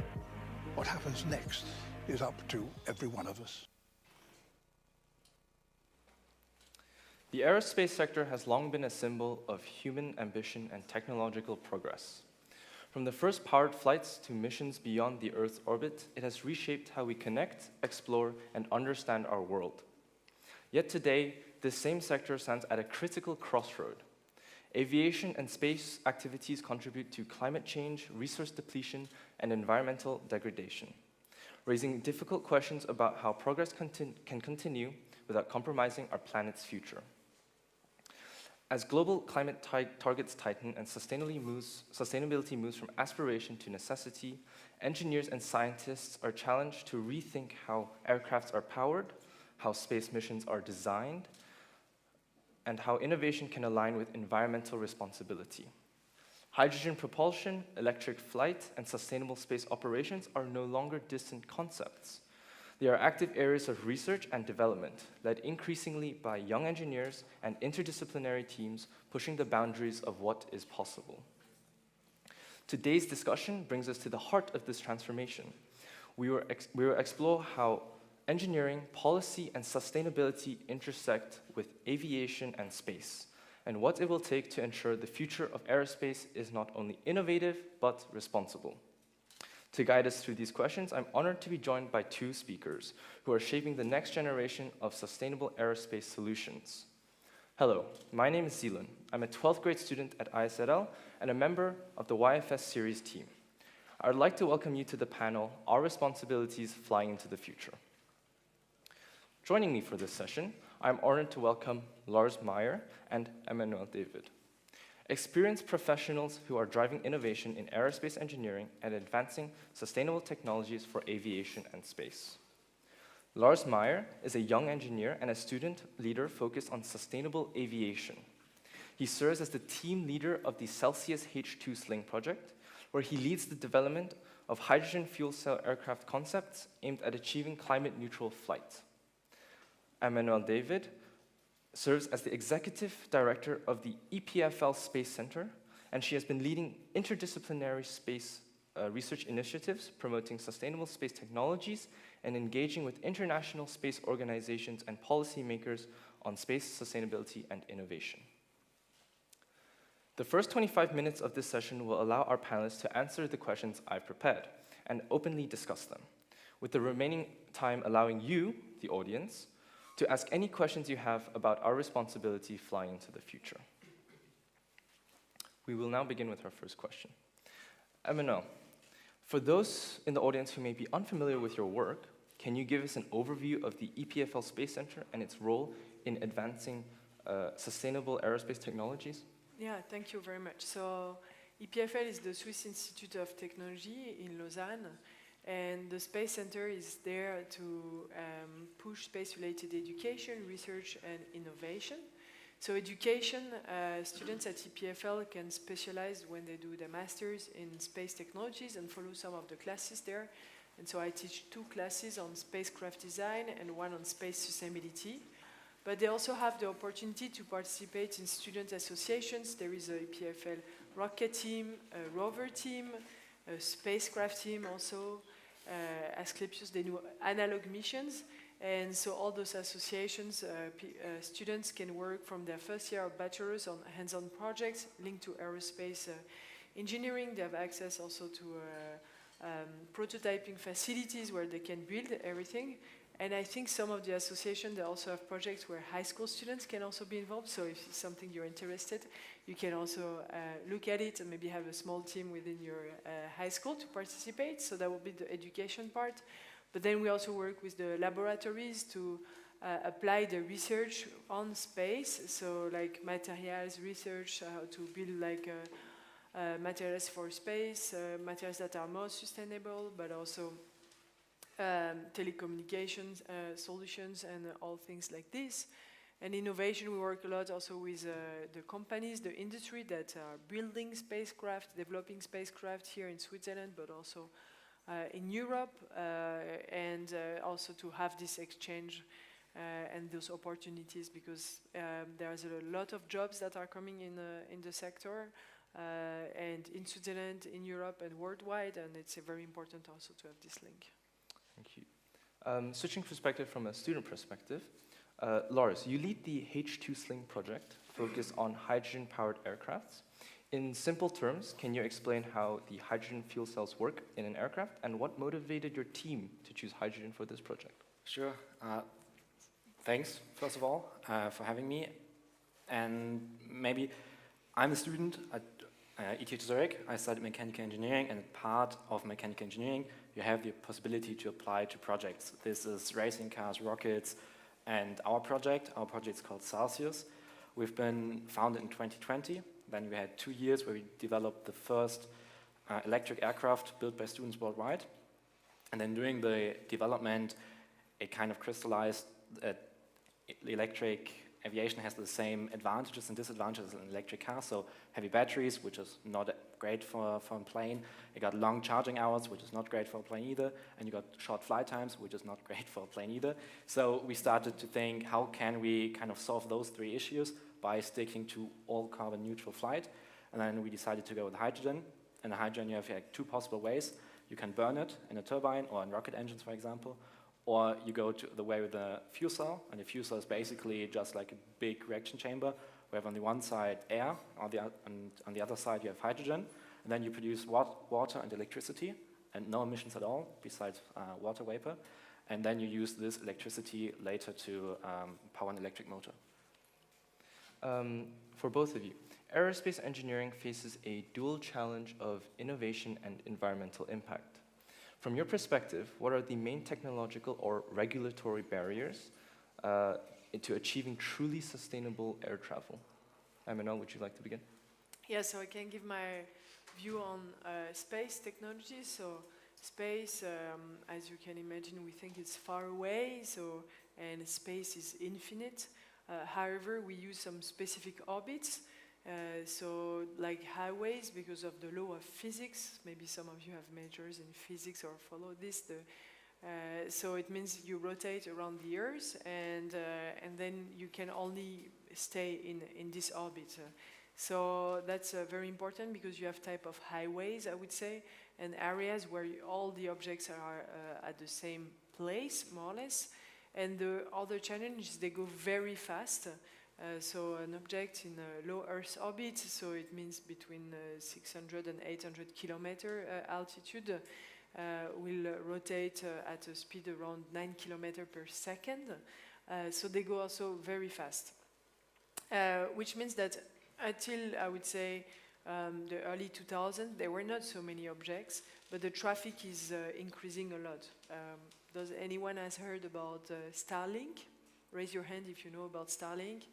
Yeah, so it's a lot of people here. So it's one of the satellite constellation that has been developed by Elon Musk, who's also an entrepreneur who created also SpaceX.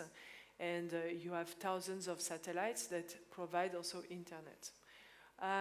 One of the big challenge here also is that on one hand it's a great solution because it's bring internet to everyone over the world. So it's bring accessibility to infrastructure, to connectivity. So here we're really lucky, we have signal everywhere, but some people like in remote areas or in some countries, they don't have this access. So that's great, and it's good for sustainability. But on the other hand, it's also create another problem that you have a lot of objects, thousands of them, that create also issues, and that's one of the big challenge, and we call it the sustainability paradox. Yeah, for aircrafts is kind of both, I'd say. Like on the technical perspective, it's doable. I mean, the Apollo mission, like to the moon, they used a hydrogen fuel cell already, so the technical things are mainly there, but it's one of a kind. I mean, we built the aircraft, it is fully functional by now, but having this setup, like prototype there, to all the way into finished airliner is like a completely different story. And for this, you need mainly money. And money comes as soon as you have like an economic interest in it. And the big problem is there are no rules for hydrogen aviation yet. So also for us, it was a big challenge. How are we going to design the whole system? And how are we making sure that we are allowed to fly afterwards, because there are no rules. It is great on the one hand side because there are no rules and you can do what you want to do. On the other hand side, it's a problem because you're not sure what you're doing is going to be certified afterwards. And this is also one of the major issues, in my opinion, that like big companies like Airbus, etc., kind of are facing right now, because they're not going to put billions on the development if they're not 100% sure if they're going to be certified afterwards. And I think this is kind of the biggest issue we have right now. On the technical side, it is, don't get me wrong, there are like a bajillion problems, but all kind of doable and solvable at some point if the money is there, and this is kind of lacking at the moment, I'd say. Yeah. I think that's very relatable for our audience, as we are all students and we have our own projects. It may seem for us students that we do not have the technical skills to do things like you're doing. Could you give some insight into how you're able to gain these technical skills? Okay, yeah, so it's true you're high school students, so most of you might go to university after, so I think the choice can be broad. So what I see also is like for space engineering, you can go to specialized universities, but at the end also when you build a spacecraft, you need also people that are specialized in structures, in data, in coding, or how to code with AI, and all those type of applications. So on the technical aspect, like whatever path you choose, you can always then apply it to space. So there I would not be too stressed about it. I think what is important is the experience you can get, the hands-on experience. So to engage in a student association, this is great. There are courses, the internships you can do. But also I want to emphasize that you don't need to be a space geek first, and you don't need to be too technical, because there are jobs for all type of people. So you mentioned in the question regulations, so it's space is very international, so you need people that do international relations. We need people to talk about space, so communications, marketing. You need people also, you have big companies, so you need people to manage them. It's big projects, so it's a lot of money, so finance also is important. So, I mean, whatever is the path you want to take and what really makes you like thrive is something that you could then at some point relate to space. And so this is very important, I would say, in gaining the knowledge. And it's not all about technical, and it's not all about rocket science. Yeah, I couldn't agree more. I mean, I applied for the project after my 4th semester at ETH. And in the first 4 semesters of ETH, you basically learn math and how to solve integrals by hand. And spoiler alert, you never do this again in your life. But then I applied to this project, and then the first day at the project, you have like a clean sheet, and they like build a hydrogen plane, and you're like, tough question. And then, I mean, this was the time before ChatGPT, so you're not even able to ask ChatGPT. You're not able to ask like a lot of, like, there are not a lot of websites. You actually have to go to a library and get a book.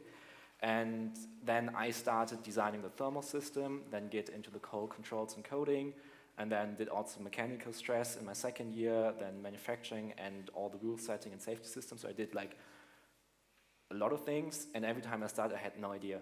And the only thing that really matters also for us if you select new students is that you're willing or eager to learn something new. And that's the thing, and there's like a bajillion tasks you can do, and you can say, I haven't done the education, I haven't done physics in my master's, I haven't done whatever. Just go there and try your best. And that's the thing that really worked for me the best, and also for all of our students at Celsius. I mean, we have mechanical engineers, and they're designing printed circuit boards, and I wrote like 10,000 lines of code and had like Informatics 1. And this is like not comparable. And then you learn it, you watch YouTube tutorials, you ask your professor, your PhD who is supervising you, and this works in the end pretty well. I think it's really inspiring that you came from, like you said, a blank page to now a fully working hydrogen-powered plane. Could you perhaps project into the future? How many years are we expecting until we can see these hydrogen fuel cells in commercial aviation? Difficult question. So I hope we see our plane fly in the next 3-4 months when the weather is better, because officially we're not waterproof, so we're not flying as soon as it's a little bit cloudy, etc. There we're coming to all the rules. And then the big question is commercial. I think 2040, maybe the first prototypes in 2050, around this area. So still a lot of work for you guys to do if you finish your education, so don't worry that you're missing out on this opportunity. But I think maybe 2050 or even later, because like aviation sector is the safest sector if you just look at how many incidents per person per kilometer traveled. And this comes due to the fact that you have like a very strict rule book. And this comes to the fact that you have like a very intense engineering and testing phase. And this costs just a lot of time. Going back, Emmanuel, to you mentioned satellites. There's an increasing discussion about how space debris and sustainability in orbital operations. How does EPFL Space Center address these responsibilities? Yeah, so EPFL is Swiss Institute of Technology, so we're here really to develop technologies.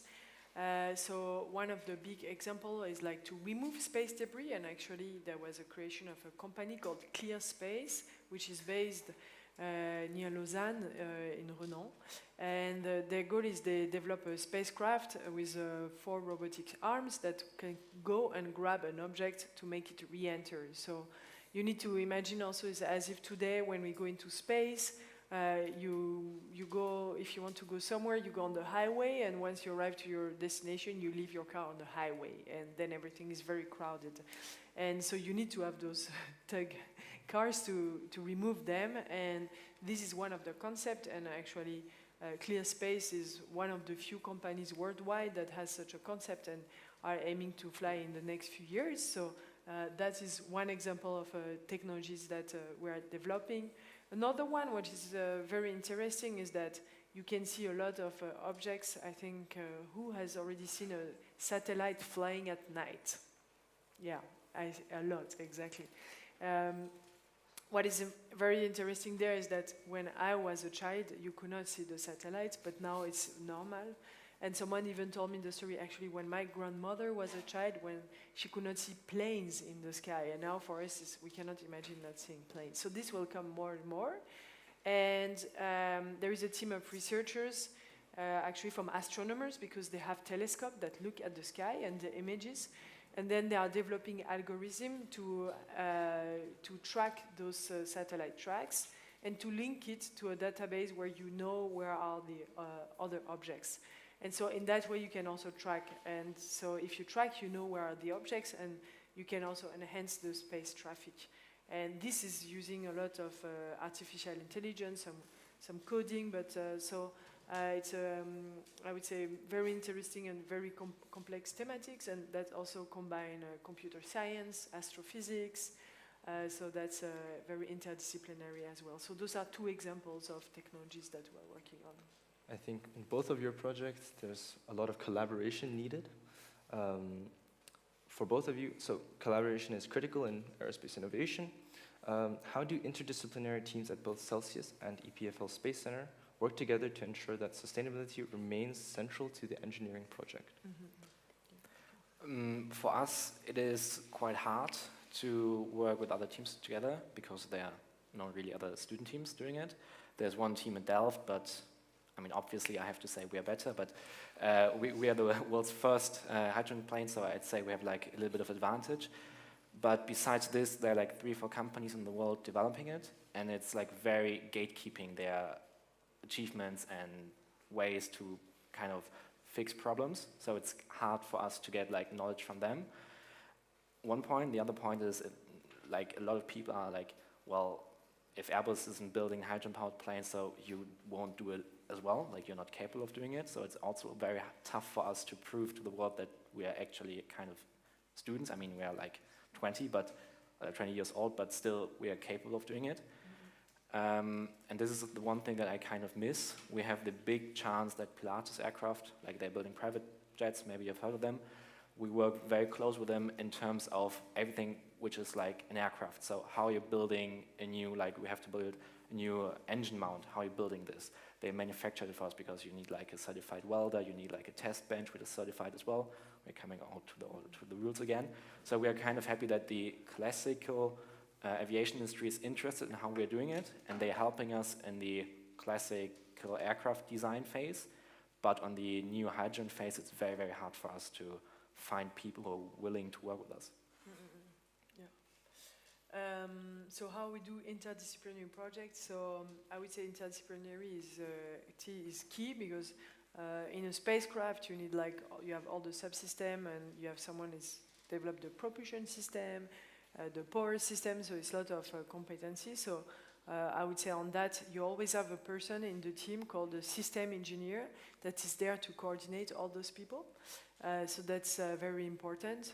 And another aspect of interdisciplinarity where I work a lot on is also the dialogue between different type of communities, like people who are building spacecraft, people that then are developing the rules for the spacecraft, so they understand each other, so they understand where is the technology going and what are the rules that you do, so you're sure the technology can continue to grow. And maybe you've seen also that this is a lot going on with AI, that you need to put regulations or around social media also to protect the users, and this is also the same with space technology. Another aspect, I want to build on is like interdisciplinary, but it's also very international. And I think here you guys, you know well how to work with different people from different cultural background. In Europe, it's very rich because we have the European Space Agency, which has over 25 member states, and that builds some of the big projects. And there it brings some complexity because you really need to bring all the countries together and with their background and their language and their culture and their way of working. But it's also very enriching because you can see a lot of different ways of doing this. And this is also very important. And last but not least, also very broad diversity, also the type of people. So sometimes you see the movie from the American astronauts and those programs where there were only white males doing the thing. So this, I would say, this cliche is not true at all. Nowadays, the team are very diverse. You have a lot of type of people working on this. And you see it also now, in Europe, but also in the US when you see some videos. So that's also very important. So that brings also this interdisciplinary and variety and innovation, which is very important. Yeah, I think that gives us a good idea of, I guess, what you guys can be and a part of these projects. There's always a space, I guess, for any of you. Yeah. But I guess more specifically, for these students, these young engineers, what is their role, or what role can they play in driving sustainable aerospace technologies? Yeah, so if you don't mind. Go ahead. Yeah, so they can, I would say, break the rules because there are a lot of rules. But what I've seen at EPFL is we have those student associations, and there is even an association, students from the Gruyère area. They created the Gruyère Space Program, and they were able to build from scratch their own engine, really engine, and to make a reusable spacecraft that went up to 100 meters and came back. A bit the same technologies that SpaceX has, but they were the first to do it in Europe, and they were students, and they started in their first year of bachelor, and they're working, and found a field, and did it, and they tried it, and these are really the drives you need to do, and they did it because they learned, I would say, the theory, but they did not maybe knew what are the rules, but they did it much faster and very efficient, and now they created their company just after the diploma, and it's been 2 years, and there are already like 30, 40 people working in the company, which is really impressive. I could not do this myself. So it means there is here also this entrepreneurial mindset. You can still like learn and by doing, and you don't need to have like a PhD in rocket science to do those things. So that's really important. Yeah, I think simply try and error. I mean, for us, it is, we started, we had a clean sheet design, and we designed the system, we had it running, and after we had our prototype like more or less ready, and we bought all the components for like a huge amount of money, we then kind of thought about how we're going to certify it, which is maybe not the best idea in case you really want to do it, because you can run into major issues. But thinking outside of the box really was crucial for us in order to work way faster than the traditional aerospace industry, and also use things which have never been used before. I mean, we're using electric pumps from a truck, which is like nobody ever is going to do this in aerospace, because it's way too heavy. We're doing so many random things, like a lot of things bought from eBay, tested, and then just like put in there, and it worked pretty well. Yep. And you just have to start and try, and not even only in the aerospace. I mean, there are like so many student initiatives, like Formula Student, probably the biggest engineering contest worldwide, where you will like Formula E for students. Try like this rocket engines. You have World Solar Challenge, where you have the car which is only powered by solar power, driving through the outback in Australia, for example. It's also all students from all around the world. Just go out there and try something new. I think this is like the biggest message I have. Yeah. Yeah, I think that's a very important message for you guys to take away. That is all I have in terms of questions. So we are now going to take a 2-minute break for you to process all of this information.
We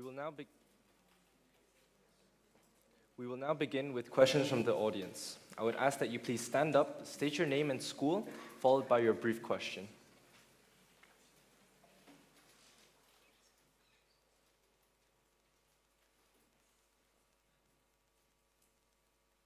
Thank you. My name is Maximilian Christoph Schirmer, and I'm a student at ISDL. And my question is, how do you get the hydrogen that you use in your planes? Because to my understanding, you need to synthesize it somehow, and that use a lot of electricity, and if you're using, I guess, fossil fuels to get the electricity to make the hydrogen, it's not going to be carbon neutral, to my understanding. So Yeah. are you using solar energy, or how are you able to synthesize the hydrogen, and what economical, I guess, struggles come with that? Is it more efficient? You know. Very good question. For us, storing hydrogen, you have two possibilities.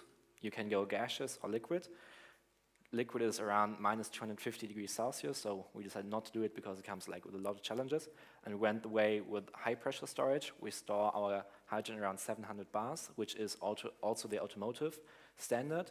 So we have a system where you can detach our tanks. Like our tanks are underneath the wings. We can detach them, drive to a hydrogen car refueling station, and then refuel there. And it's in Rümlang, which is part of the Avia Osterwald group, and they're using 100% green hydrogen. So actually our plane is green. But it's true in the development, if you order like hydrogen bottles from Linde or whatever, it's all gray hydrogen, so produced by steam reformation using carbon-based ingredients, kind of. And this is one of the major issues, because the electricity you're needing is around, like the efficiency is around 50%. So if you invest whatever, like 5 megawatt hours into refining hydrogen from water, then you get like electricity of around 2.5 megawatts out. And then those 2.5 megawatts in a fuel cell with an efficiency of around 50% is 1.25 megawatts in the end. So it's like not very good. And since we are all having an energy problem, it is a very difficult question which energy you're going to take for this. I mean, you can take X energy during the day with all the PV production, but in the end, will it make like enough hydrogen for like a big fleet of aircrafts for like big airline like Swiss? Nobody knows. But for us, it works pretty well because we simply use the car infrastructure and don't have to worry about this, luckily. That's cool.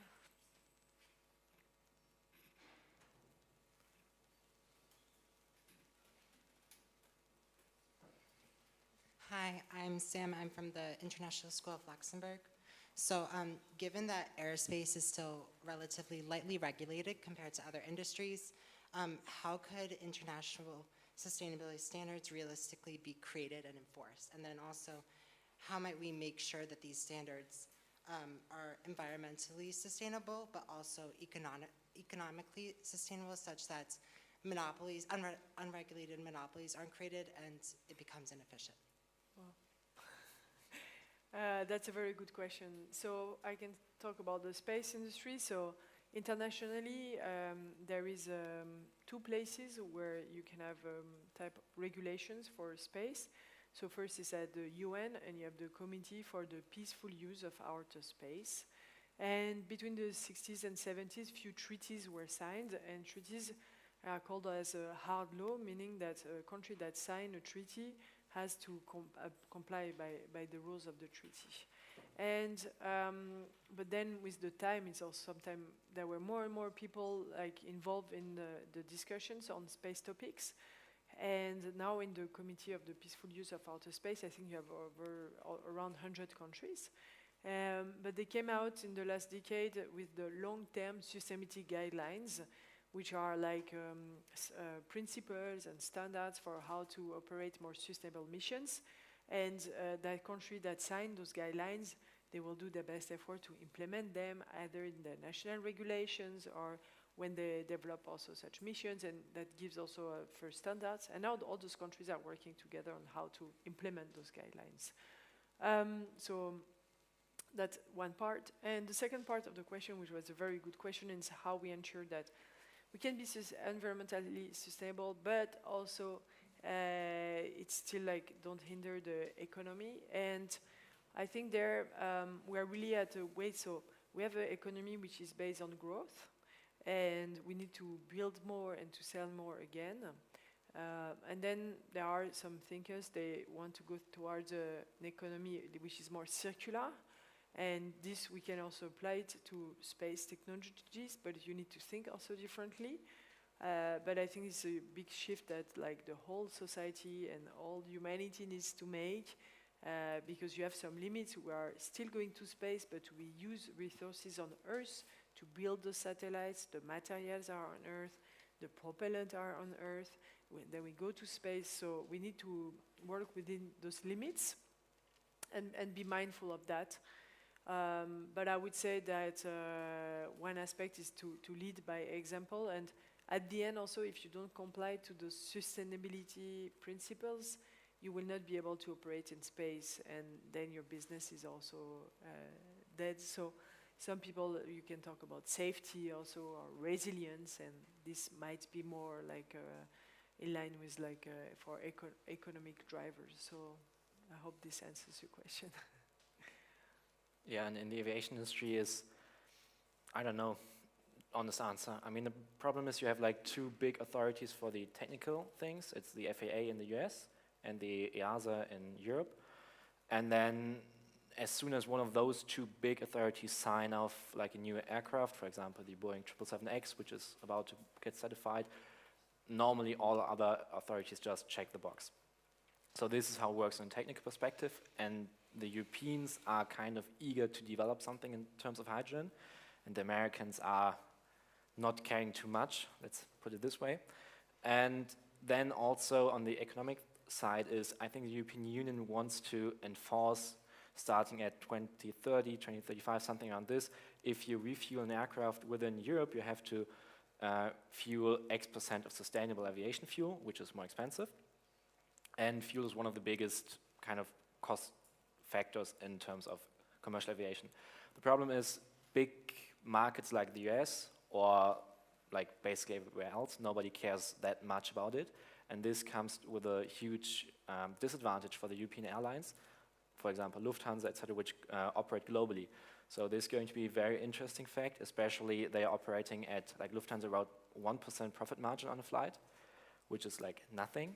And then if you think about that, they, even though they have a very low profit margin, they have to fuel on top of that the little bit of renewable energy, like CO2 neutral fuels. It's going to be very difficult to put this in a fair economic view for all of the world. Yeah. In the front. There are questions in the front. There. If hydrogen doesn't scale as hoped, what other pathways for sustainable aviation, like synthetic or bio-based fuels, are being considered or seem attainable? That's for you. Interesting question. The problem is, to be honest, is aviation the industry which has to change first? I mean, just based on like a global emission perspective, aviation industry causes 2.5% of the global CO2 emissions, which is not that much. Of course, you emit on a higher altitude, so it's more severe. So it it causes like around 4% of the overall damage. And beside hydrogen, you, in my opinion, don't really have any non-carbon alternative. You have the sustainable aviation fuel, but in the end, it is sustainable because the emissions were calculated somewhere else. But you still emit the carbon-based emissions in the air. For like short and medium-term flights, for example, if you're flying from here to Italy, vacation, whatever, I think hydrogen can be an alternative. For long-haul flights, I think it's not going to be within 2050 or earlier than 2050. And all the big airlines are already investing heavily into CO2 capture, so that the amount of CO2 that they emit going to pull back from the air. For example, Climeworks, a big Swiss startup, I don't know if you've heard of it. And I think this is, to be honest, the more likely way of getting the CO2 emissions out of the aviation industry.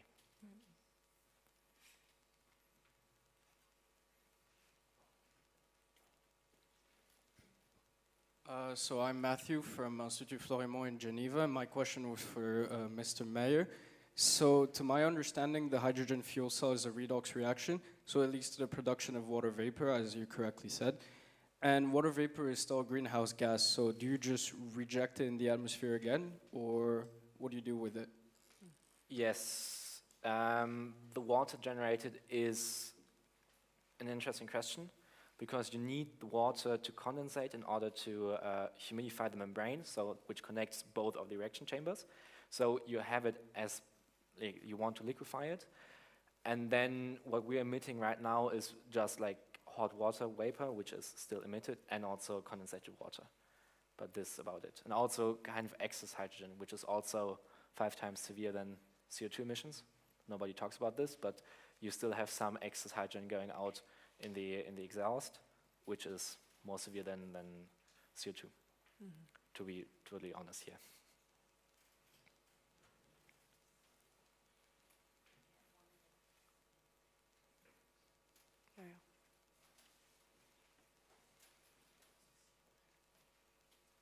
My name is Roisa. I'm from the International School of Zug and Luzern. And my question to Mr. Meyer is, in the commercial aviation industry, we are currently facing supply shortages and a lot of supply delays. And do you feel like it is more optimal for manufacturers to look towards optimizing their future aircraft towards SAFs, or towards building newer projects which use 100% hydrogen or 100% electric like models? Why not both? I mean, looking at the big companies like Airbus, they have full order books for until 2050. So if they have the economic like sureness, or like they're safe for the next couple of years, definitely developing in terms to SAF, like sustainable aviation fuels in the short term, because hydrogen won't be ready within the next 15 years. Long term, I think it is interesting. I mean, you got a Zero E project from Airbus, which is developing it. MTU, they are building jet engines, for example, for the Eurofighter. They also have like a big flying fuel cell program. Then you got some companies doing it. And I think it's, yeah, you have to do both. Same as, for example, for a car company. They, in my opinion, have to do both, electric cars and also normal combustion, because you can kind of use both technologies. I mean, just look about hybrid systems. So if you develop combustion and electric, you also profit from putting them together in one system.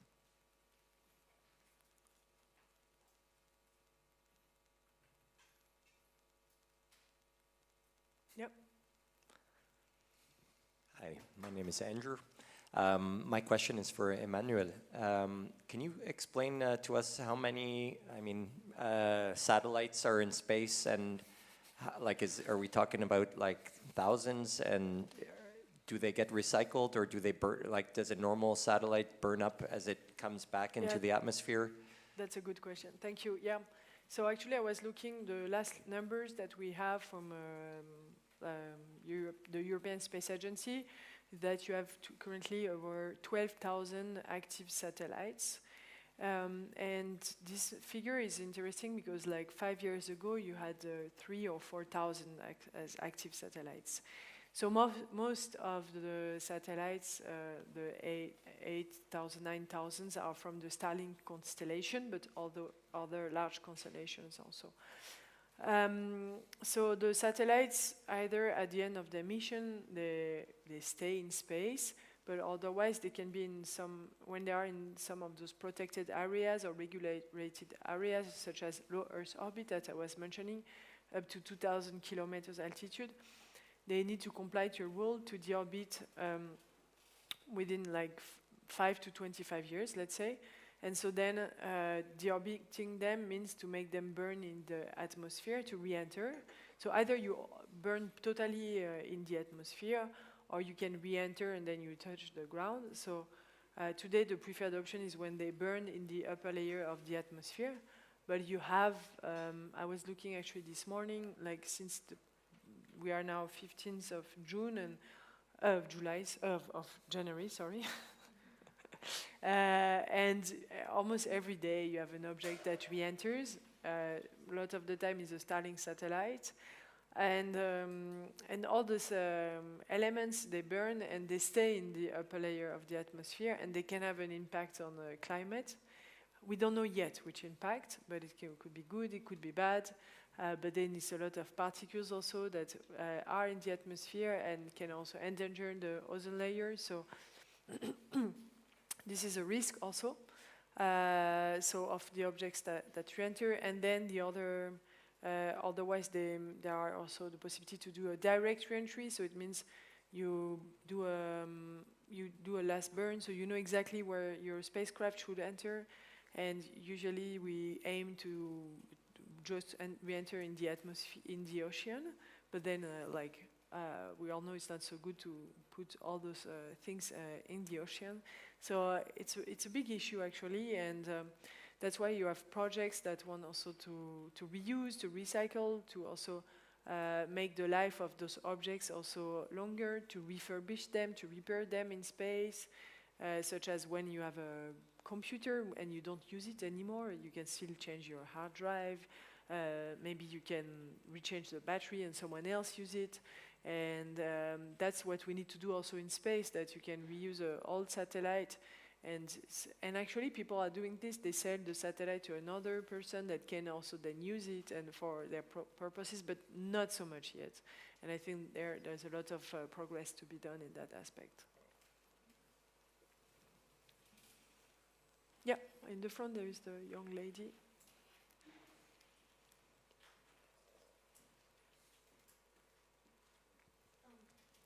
So my name is Nadia, and I'm a student at the International School of Zug and Lucerne. So if having sustainable aerospace takes a lot of funding and can affect the economy, can we make it so that taxes can fund sustainability?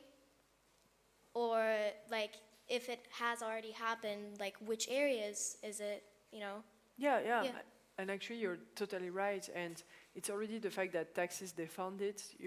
I would say all the research that is done is funded mostly by public entities. So you have I mentioned the European Space Agency, where each government, they put the money in it, and it's taxpayers' money. And they say that the equivalent of the European Space Agency budget is the equivalent of like 10 to 15 euros per citizen. So it's like one cinema ticket or like one cheap movie ticket.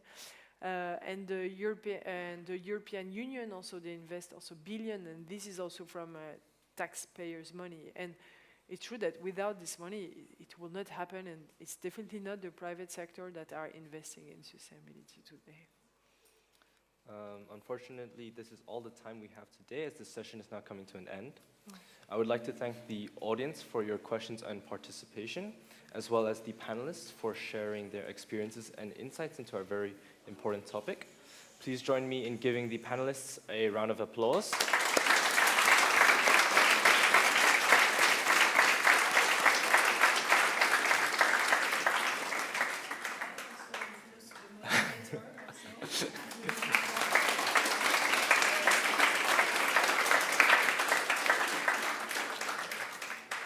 I would ask that you now begin your transition to session 5. If you have any further questions for the panelists, you may make your way up to the stage, but be mindful of the time. Thank you and have a great day.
everyone, and welcome to the panel. We will begin momentarily, so I would ask if you could switch off your phone and all take a seat.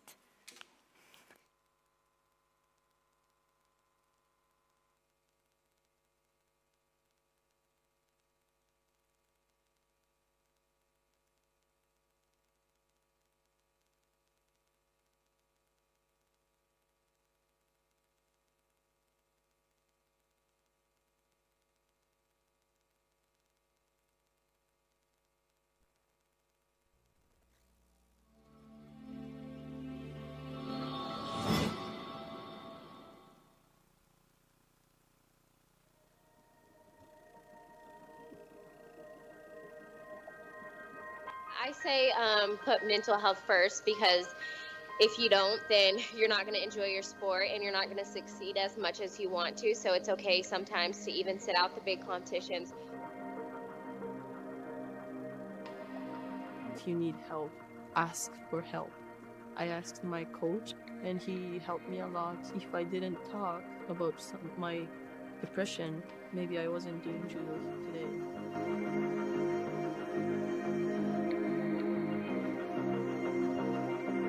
Weren't allowed or weren't supposed to show a weakness or something like that ever, because of being an athlete. You're supposed to be strong and be able to push through anything. So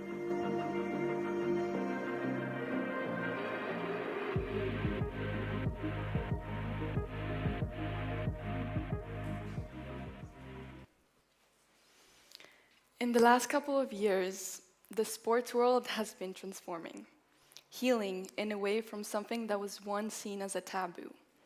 World-class athletes like Simone Biles, Naomi Osaka, and Michael Phelps have all publicly prioritized their mental well-being and addressed their mental health struggles. Their efforts ignited and paved the way for the global conversation around mental health in sport that has long been avoided. Following in their footsteps, athletes began to speak up, and according to recent studies, 34% of professional athletes all over the world have reported symptoms of anxiety and depression. And up to 44% of NCAA, or the Pro League of College Sports in the USA, have reported struggling with mental health challenges on a daily basis. This challenge extends beyond elite sports into youth athletics, where 1 in 3 adolescents will experience an anxiety disorder, often intensified by the competitive pressures. These figures don't reflect a sudden increase in mental health struggles among athletes, but rather a long overdue shift towards openness and acknowledgement. For many years, mental health was stigmatized within sport and was perceived as a weakness and therefore overlooked or silenced. Good afternoon, ladies and gentlemen. Welcome. I am Yasmin Pantanovic, and I'm an 11th grade student here at ISDL and a proud member of the YFS series team. I'm also an elite pole vaulter and a dedicated athlete who has been involved in competitive sports for most of my life. Through my experience in high-performance sport, I have seen up close how physical performance and mental health are connected, and how important it is to talk openly about the struggles athletes face, both on and off the field. I'd like to welcome you to my panel, Mind Over Medal, Mental Health in Sports. To explore this topic and its implications on the future of sport, I'm pleased to introduce our panel. Joining me for this session, I'm honored to welcome 3 experienced professionals who come from the fields of elite sports and education. Please give a warm welcome to Hannah Luber, a former Division I collegiate runner from the University of Iowa, where she earned her Bachelor of Science and Bachelor of Science in Secondary Science Education. Hannah is also a dedicated educator and coach here at ISDL, coaching various AP courses, and is also the head coach of the cross-country team.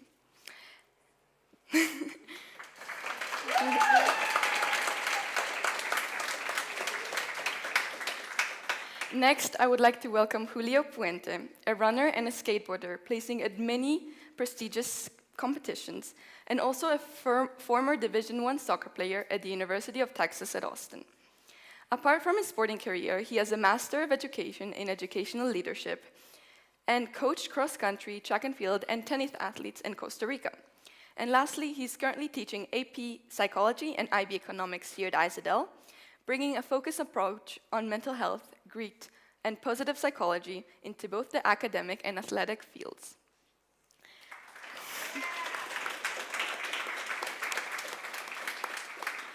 We're also honored to have Lilach Pantanovic here with us today. She has competed in judo for over 10 years and in the European Cup Tour for over 3. Along the way, she earned the black belt and placed third in the Israeli national championships in her weight category and was ranked top 60 in the world. Beyond sport, not only is she my own older sister, but she's an elite student athlete and volleyball coach here in the class of 2026 at ISADL.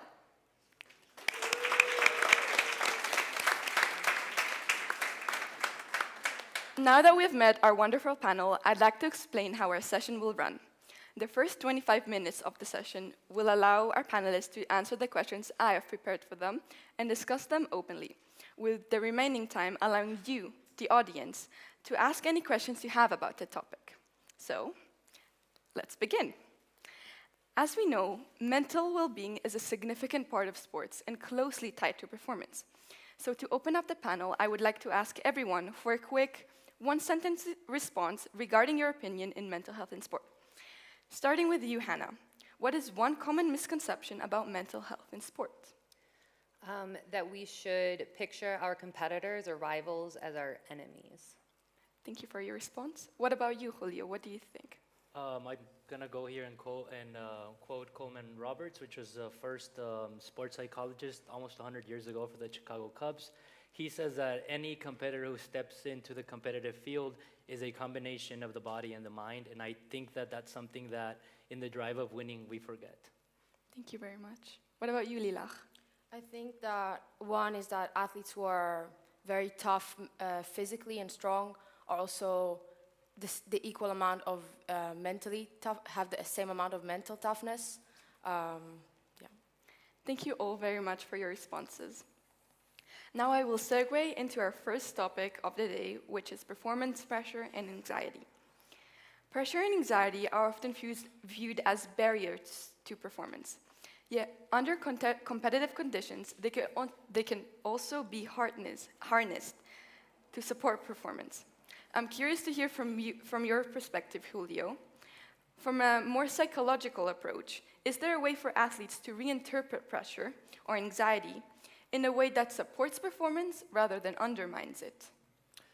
Thank you for the question. Yeah, if I want you all to walk out with one thing today is something called cognitive reforming or cognitive reframing, which is the basic of CBT or cognitive behavioral therapy.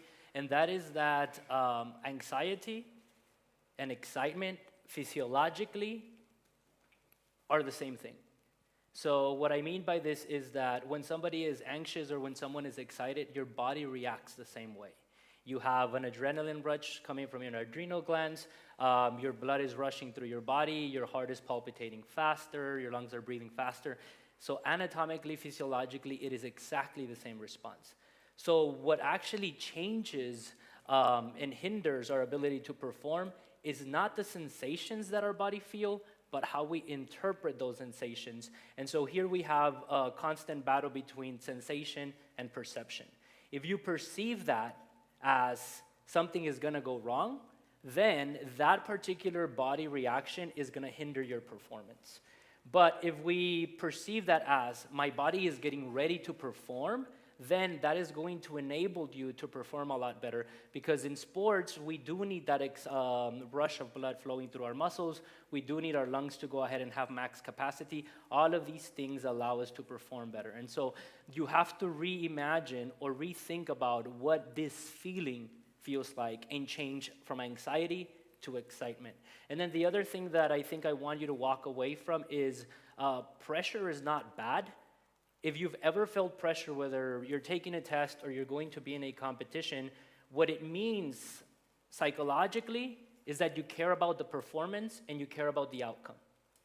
Think about anything you do in life and you don't feel pressure for it. That is because you do not necessarily have a lot of weight on what the results are going to be or on how you're going to perform. And so think about this pressure as predominantly a way to get you ready to what's gonna come. And I think that if we change the way we see both stress, going into excitement and pressure, I care about what's gonna happen, then your performance is going to be enhanced. Thank you very much for your response. I think this is a great strategy for you, the audience, to also take not only to sport, but into your everyday life, reframing pressure as excitement and something you're looking forward to do, and understanding the pressure is a privilege and it's working with you and not against you. And speaking of everyday life, I'm sure there are many members here with us in the audience that are looking to pursue academic rigor while competing in the highest athletic level. Hannah and Lilach, you have or are currently balancing some serious academic responsibilities with an intense athletic schedule. How has this balancing act impacted your mental health, and at what cost? Do you ever feel the need to sacrifice rest, social time, and overall well-being to just keep up in both areas? Can you start us off, Lilach? Yeah, so for me as a grade 12 student right now, it's very, very stressful. So throughout the last 3-4 years, I've had constant pressure of exams, deadlines, and at the same time competitions, trainings, and for me, weight cuts, which can be mentally draining and exhausting. And I think that it's hard to say that you can get used to it because there's no such thing. There's rarely truly a break that you can really catch. Even, let's say I'm sitting down and I'm studying, it doesn't necessarily mean that I'm recovering from my trainings or my journeys at the same time. And like an example, many of my teachers and my friends know when I lose weight, my mood changes, my ability to learn goes down, and that affects my academics in a way where the whole week my academics are affected. And not only that I have the stress of the competition and the stress of performing, I also have to then worry about the school I've missed and the exam that I have the next Monday. And so yeah, that's very stressful and hard to manage. And through this time, I've also had to sacrifice many things, rest and sleep with as well. But a big thing is the normal teenage life, like hanging out with your friends on the weekend or going out, which for me, I would have to prioritize that time for studying, for recovering, for going to another country and competing, which can also affect how you are mentally. But I also think at the same time, it has taught me how to manage my time better and how to be disciplined and perform like under a lot of pressure from academic side and sports side. Thank you very much. Hannah, would you like to take it from here? Yeah, like when I think back to when I was a high school athlete competing at a national level back in the US, the end of cross-country season, for example, when we were training for sectionals, then states, and regionals, and then nationals, it definitely like took a toll on my brain and, you know, not just my brain, but my body. And I was consciously choosing to prioritize sport over academics. And that would result in my grades would falter around there. And when I was younger, I didn't have the perspective I have now, and I really thought I could do both at the same time perfectly. And that was really frustrating to me that I couldn't. I could run really well and win, and then my calc score was not winning. And now that I'm older and more mature as an adult athlete, it's easier for me to understand that like something's gotta give, but that thing that you give on a little bit is gonna come back later. So I like the idea of seasons and eras, and when I was training for my marathon back in Brazil, you know, my teaching in some ways took a side seat, not a back seat, but to the side. And I understood that those few months during peak training, I wasn't gonna be the best teacher I could be, but I was gonna be the best marathoner I could be. And it was nice because I could kind of bring my students into it and they understood what was going on. Lilach, when you were saying like people know when you're about to do, you know, weight cuts and they're gonna expect a different behavior out of you. I had the support of my students and staff, so they knew what to expect and I could move through that, that balancing act with support. Yeah. To follow up, obviously balancing school and sports can be not only mentally but also physically exhausting. So again, I would like to ask Lilach and Hannah,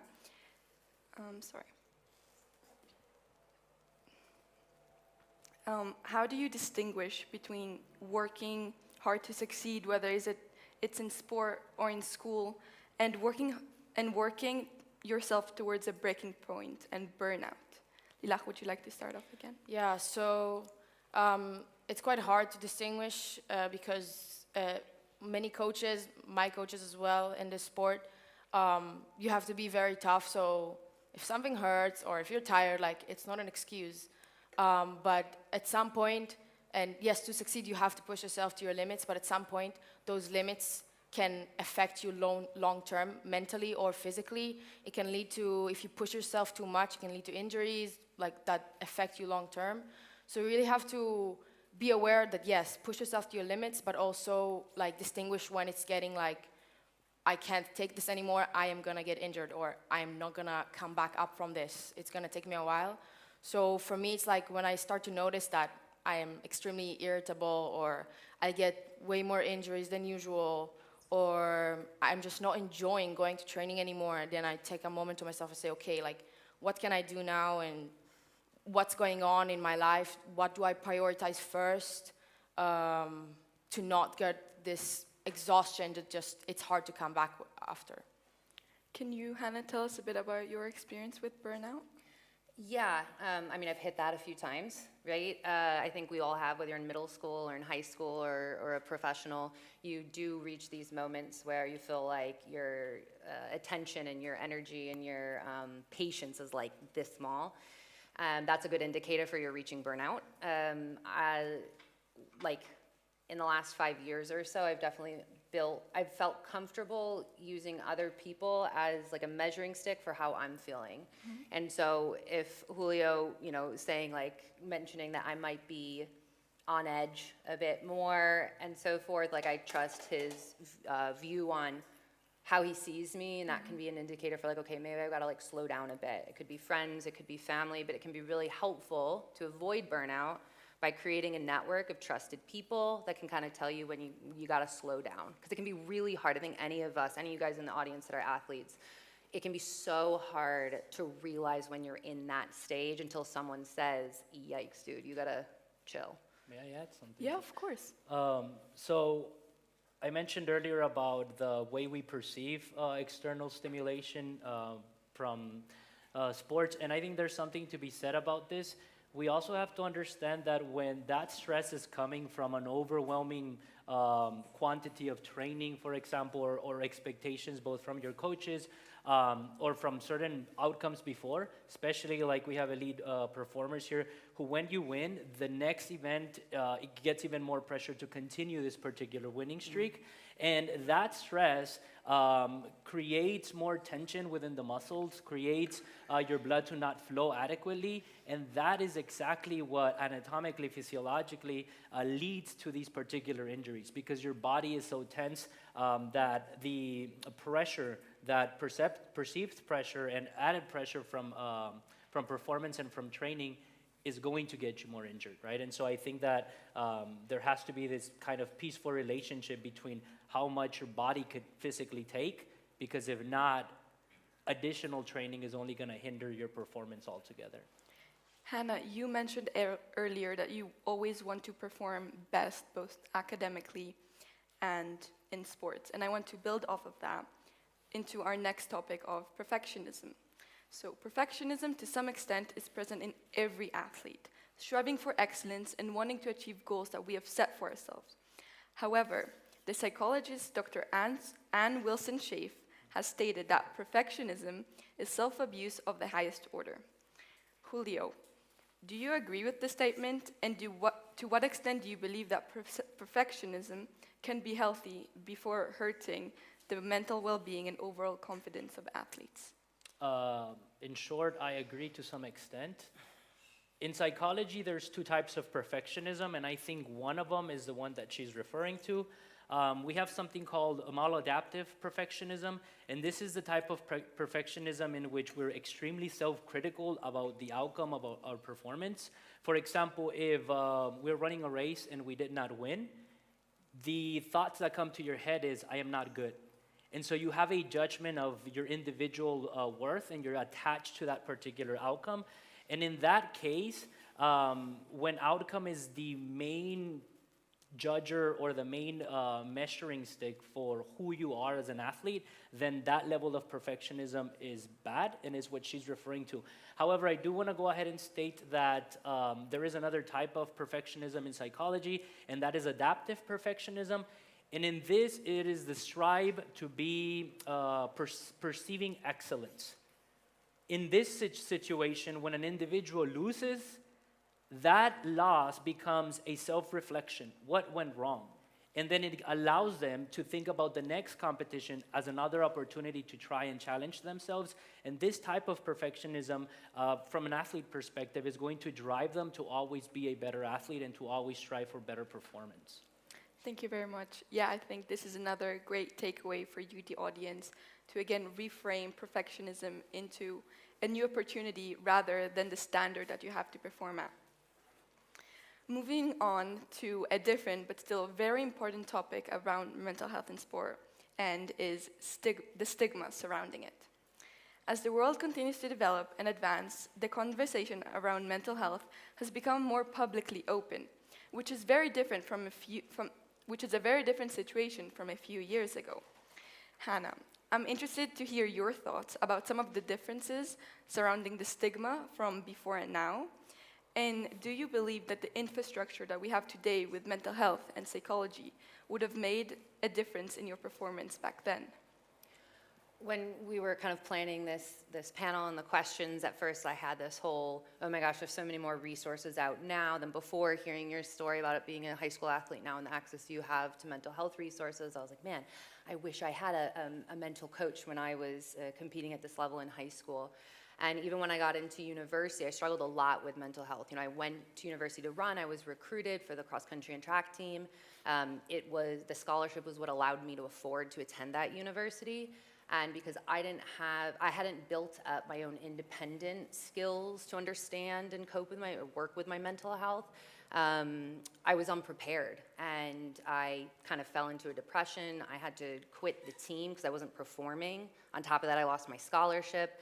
And it was, what I realized coming out of that was the support actually was there for me. And even in high school, it was there for me. I had counselors I could have reached out to. The internet isn't what it is today, but like there were resources, I just didn't know where they were. I didn't know where they existed, and I didn't know how to ask for them or reach out for them.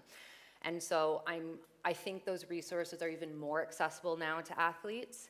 But in this reflection over the last week, when it comes to mental health, it's not just about, a lot of it has to do with asking for help to find the resources that are out there. Yeah. To follow up, what are some strategies do you hope to pass to current student athletes and even our audience here about optimizing mental health while navigating between academics and sports? Slow down, ironically as a runner, slow down, unplug, in order to know like when you're reaching that burnout, in order to understand when your mind isn't functioning in a good way, you've got to be able to like hear it, you've got to be able to feel it. And if you're plugged in literally to something all the time, you've got your headphones in, you're watching, you're listening, even reading, always talking to your friends, watching TikTok, you're not listening, you're not giving yourself a chance to listen to your body and listening to your mind. And if you don't practice that, building that intuition muscle now, it's going to be a lot harder to build it when you really need it later on as an adult, when you don't have necessarily the same support system right here that you do in high school and middle school. So my advice would be to unplug, slow down, and start building that muscle of intuition so then you can use it later on to realize, oh, I'm at that spot where I need to now reach out and ask for help. Thank you very much for your response. Now we will transition to our last topic of the day, which is social media and comparison. In 2026, social media is a huge part of our lives.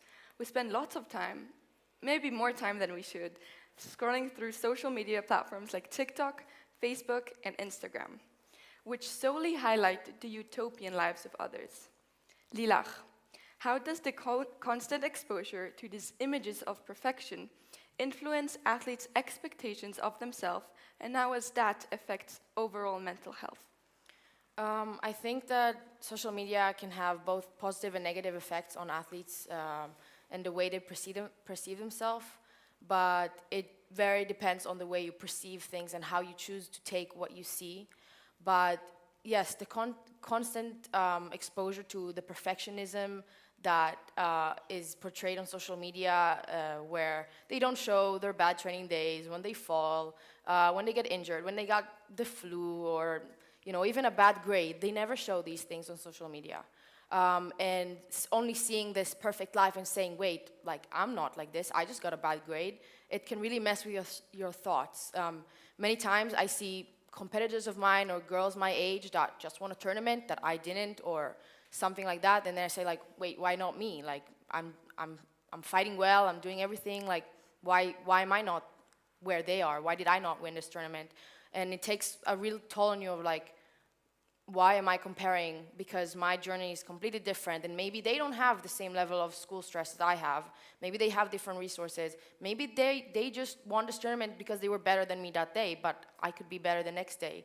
So it's very much like how you see things and how you choose to take it. But I also feel like when you only see the perfect things and you never choose to take it in a way of, like, that's not real, you just think of it more as, oh, I have to be the same. I have to perform the same. If they do this and I want to reach that level, I have to do the same thing as them. That means you have to look the same. You have to have the same body type.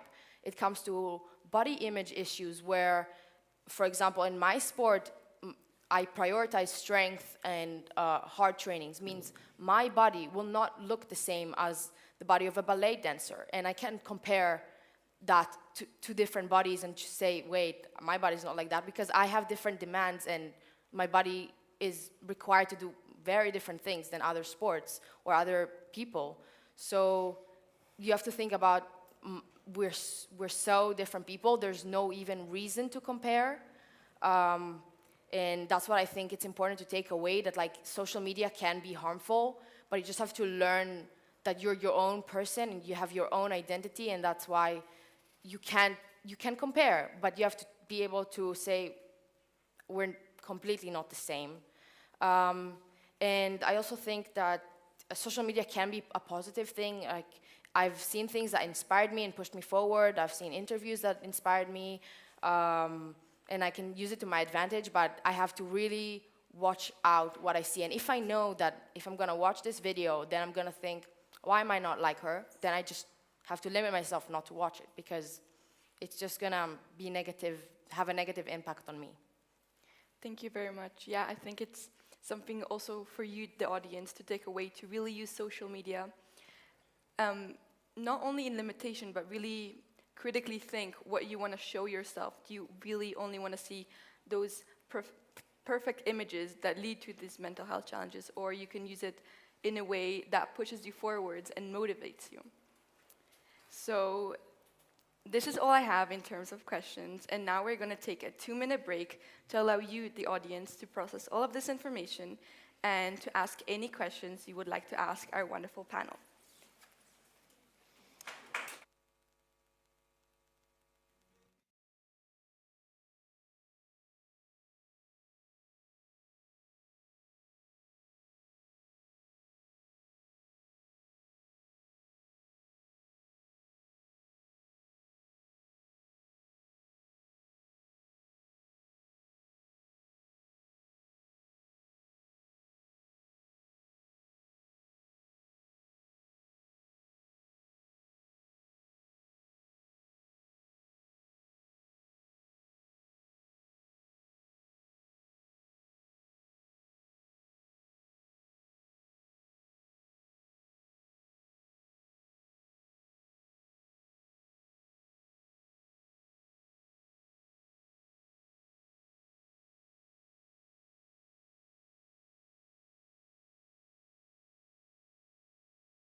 We will begin now with the questions from the audience. I would like to ask you to please raise your hand.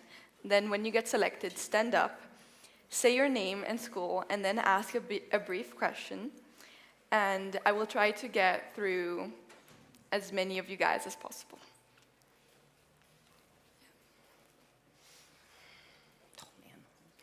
My name is Maximilian Christoph Schirmer, and I'm a student at ISDL. And as a rower who trains quite a lot of my teammates have an interesting relationship with their self-value and their performance in sports. For example, if they have a good result in a 2K test, then they are really happy, of course. But the same goes for when they have have an off day and have a test or a competition, then you can see how that affects their training in the future, and also that they're very down. How do you suggest coping with this, and how do you suggest taking the motivation of good scores, but I guess ignoring or dealing with, I guess, off days? Was it addressed To anyone? Who is it? Direct? Anyone? Okay, perfect. I've got like something to say, and then so it always sucks when you like have bad results, right? Like I can say and be like, I'm a mature athlete now, but I still don't feel good after a bad time trial or a bad race. Ironically, I end up now looking to other people kind of like me that are doing well to then motivate me. And so that opening statement, or my response to your opening question about not a fable, but like a misconception is that your competitors are your enemies. I definitely now seek a sense of like positive motivation out of my competitors, whether it's because I ran really well and they ran even better. And I'm like, okay, if they can do it, I can do it. Like, let's go. We might even chat after the race about our training and so forth. And so if I was at practice and a teammate, if I did poorly and other teammates were doing fine, I think I'd lean on them for that motivation of, okay, didn't go well for me today, but let me celebrate them and see how they're doing it and see if I can apply that back to me. I think part of the question is your answer, because you said your teammate, and I think this is important for everybody to understand, especially if you're in team sports, that an athlete performs a lot better with a support system.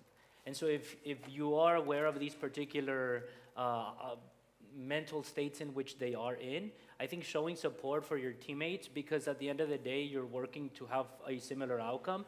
We have to be there for each other, right? What can I do for you? How can I help you? And think about these things.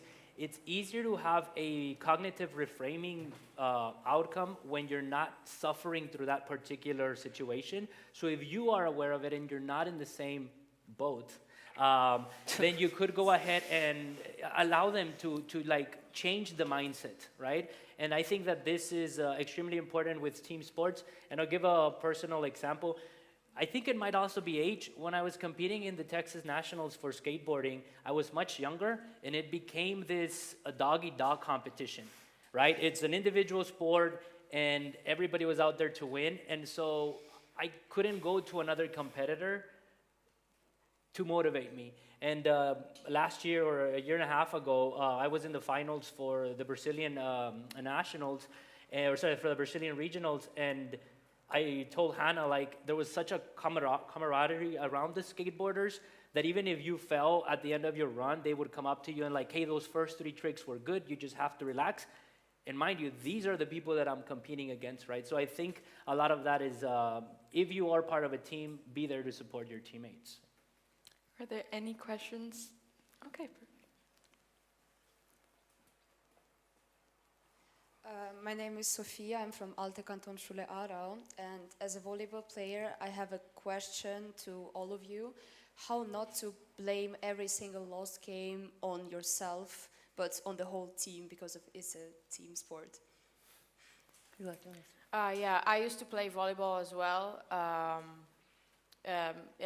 We compete in the Swiss Championships as well, and it's very different than an individual sport, but as a team, how to not like blame it only on yourself. It's hard because I know in volleyball sometimes the mistake is your mistake, but it's important to take that and understand that other people are also making mistakes. It's not only your points that are lost, and that the whole point of making mistakes is learning from them.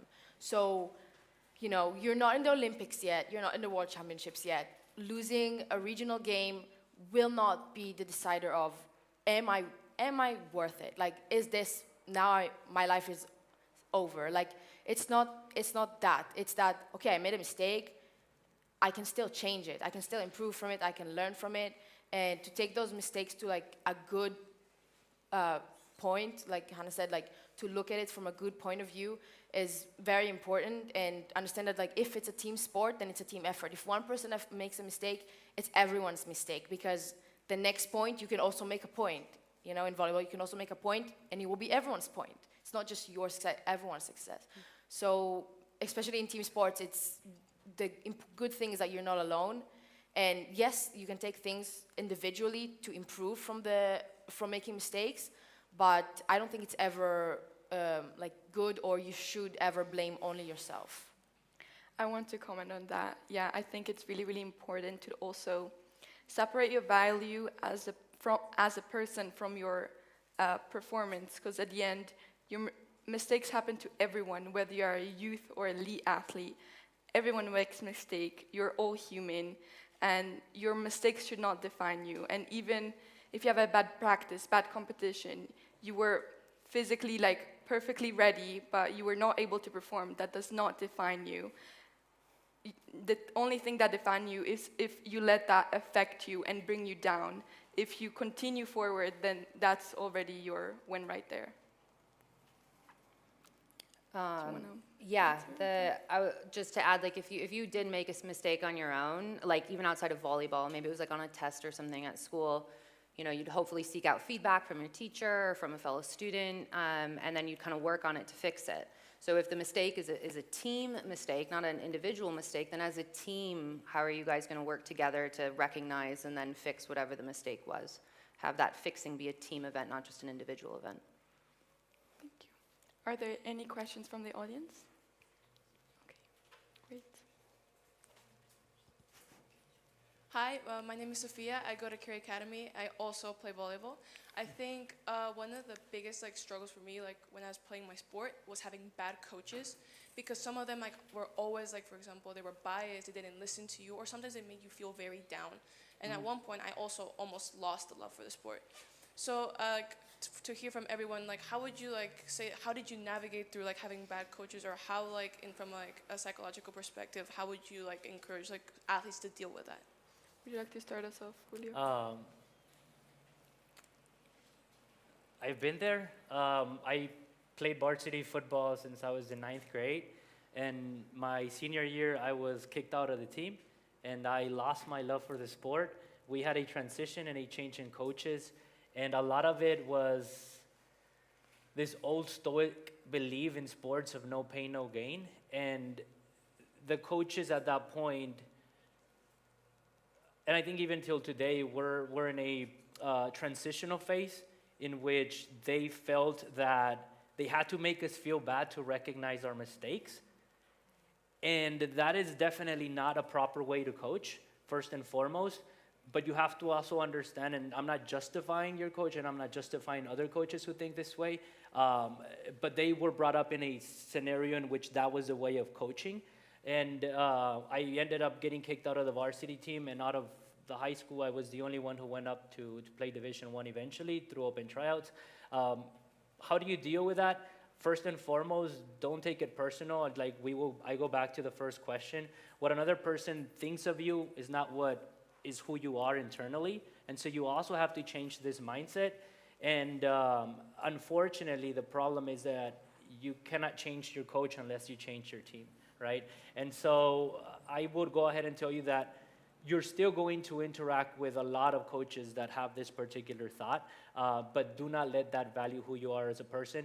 And I was just talking to you right before, and I said, always remember why you started playing the sport. And usually the answer is not to win, but it was because you had fun, right? And so look for that fun and look for that positive connection within the sport. Yeah. Thank you very much. Yeah, finding your why in the sports and in everything else is one of the most important things, and just enjoying it. Are there any questions? Yep. Oh. My name is Axel Wallström. I'm in grade 11 here at ISDL. I had a question because I know I play ice hockey, and when the season is over, I've heard this thing called off-season depression, which is you love the game so much that you miss it during the off-season. And I wanted to know how you guys if you guys have also felt it, like how you guys counter it, how you keep looking forward to the next year instead of thinking about the moment. Yeah.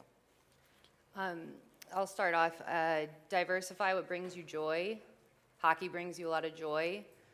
Hopefully you've got some other things that bring you joy too. And maybe not in the same way that hockey does, but whether you're off season or you get injured and you can't play, you've got to have something to fall back on. Just like we do with our, we're supposed to do with our investments, is diversify them. So if one goes down, not all of them do.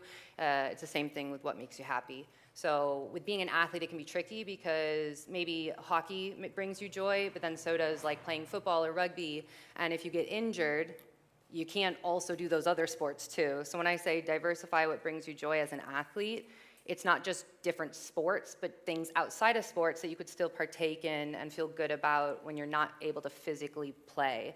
I got MRI results back yesterday from a snowboarding injury that I had, and I'm not running for the next 4.5 weeks, and I can't go back to snowboarding for another 6 weeks. And I'm sitting there going, oh gosh, this is going to be hard, because even though I'm an adult athlete, I still struggle with this, not being able to play your sport when you want to. Luckily, I have other things I like doing that I can do that aren't physical activity like that. I really like reading, I really like listening to podcasts. I'm still allowed to like walk and hike, so I'll lean on those other things that bring me joy during this time that I can't compete. Can I add? Yeah, of course. I go back to reframing the way we think about things. You're not Axel the hockey player, you're Axel who plays hockey. And what this means is that Axel the hockey player, that would be your identity, but you're more than just a hockey player, right? And I go back and to Hannah's point. This is very real, and I will tell you why. Competition is driven by adrenaline. And whether we like it or not, biologically, we get addicted to this drive for adrenaline. And I think Hannah is going to attest to this. But post-university, when I didn't have any more competition to go to, I had post-athletic depression. Like, you really get deprived from this drive that you kind of had. I played football since I was 7 years old, right? And I've been competing in skateboarding for 27 years now. And whenever I do not have that, you do go down. So one thing that I did do was diversify. I don't know if it's, quasi midlife crisis, but I like long distance running now.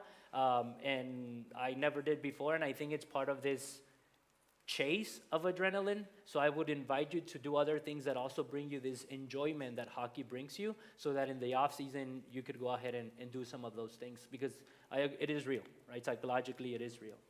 Thank you. Any other questions? Yeah. Okay, so I have a question mostly for Lilach, but of course anyone else is welcome to answer. Oh. Sorry, I don't know if you can see. There, you're Here. good. Okay, so Lilach, obviously I know you've played a lot of sport, like what's it called, horse riding, volleyball, judo. So I was wondering, like, that transition into prioritizing judo, how is that like for you? And also maybe any advice you have for others here who are playing multiple sport and want to or need to, like, sort of choose one sport to focus on more. Yeah, so when I was young, until honestly quite a while ago, because I had to choose, but I combined volleyball, horse riding, judo. I did a lot of things, and I loved them all. And at some point I had to choose, because the trainings would get too tough and school would get harder, and it was hard to balance everything and do everything, because if I wanted to perform very well in every single aspect, I couldn't do all. So at the end I chose judo, but my love for the other sports has not gone away at all.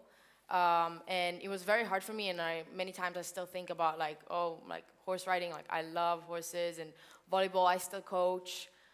So I try to keep that like connection with the sport, but at the end, like I have to be like complete with my decision, and whoever else is trying to decide like whether it's a couple different sports or sports and academics, like you can balance things out, and at some point you might have to like choose, but you have to choose something that you're really like, I'm going there, I'm going to training, and getting to training with a smile and I'm leaving training with a smile.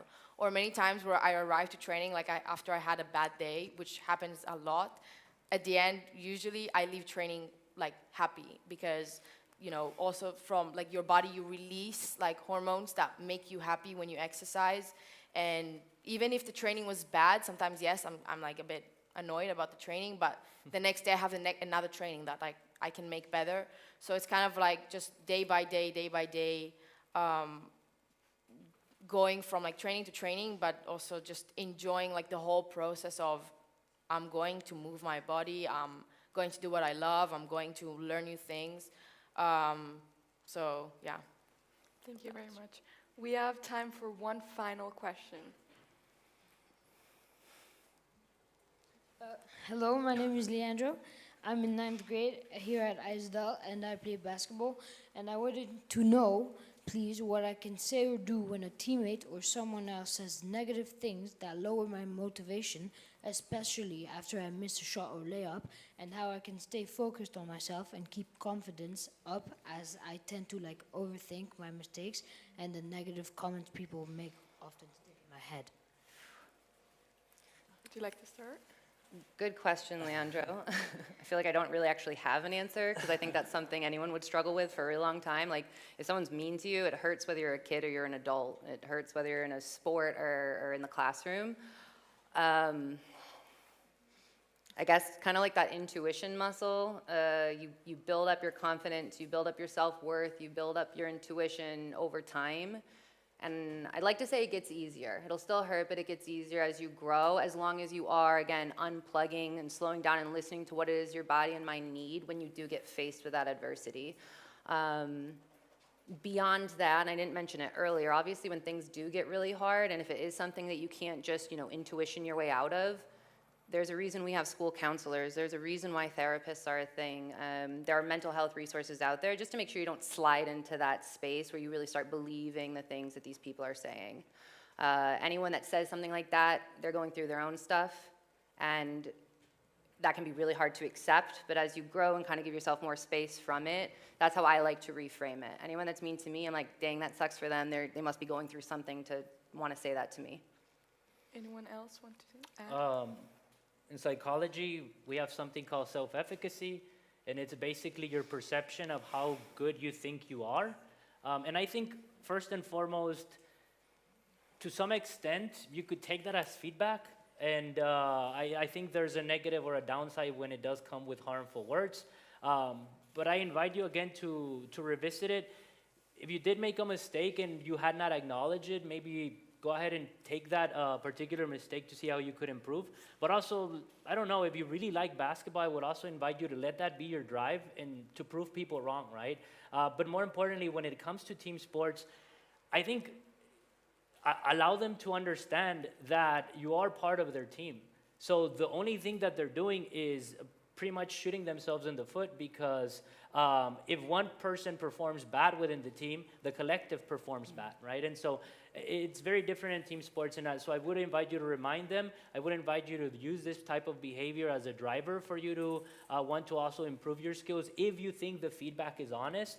But also at the same time, like Coach Luber said here, I think it's important for you to understand that there is people that could go ahead and assist you with it. That taboo has been broken down, and I'm very glad we're having this conversation, because unfortunately, when I was growing up, people would say, well, that's how it is. And it's not, just because that's how it is doesn't mean that it's right. So yeah, go and reframe and rethink about these particular interactions. Okay. I can say something small. Yeah, I think for me, when people say like something bad or mean, I used to take it very much to heart. When other people would, I would care a lot about what people thought about me, and if I would lose a fight, then I would say, oh, they probably all think I'm so bad now, and that was so embarrassing. But at the end, there's no other way to get to the top except making mistakes and losing, and really no athlete ever has got to the top without making mistakes and embarrass themselves in front of the audience or the team or whatever. And that's really the only way. So you just have to kind of either let that slide. You could and yeah, take that as motivation to say, I'm gonna prove you guys wrong. Maybe it'll take me a month, maybe it'll take me a year, but at the end, like everything, you're gonna want me on your team even more. Like, just take that. Thank you all for your powerful and amazing responses. So this is all the time that we have for the session today, and I would like to thank you, the audience, for your amazing questions and participation, and our wonderful panelists for sharing their experiences and insights into our very important topic. So please join me in a big round of applause for our panelists. Good job, guys.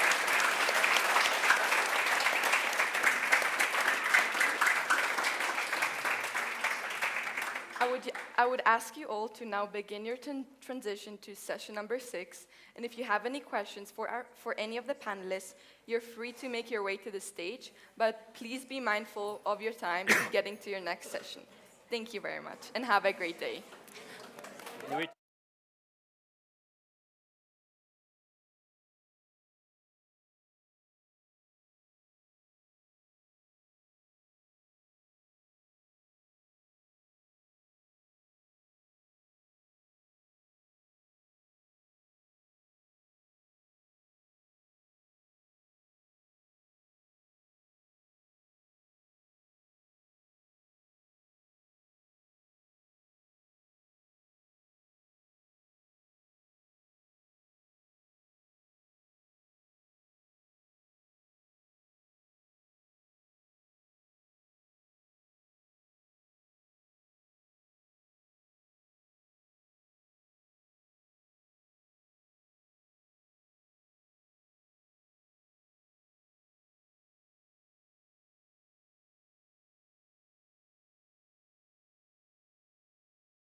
Hello, everyone. The panel will begin very shortly. Please take your seats and silence your phones. Thank you.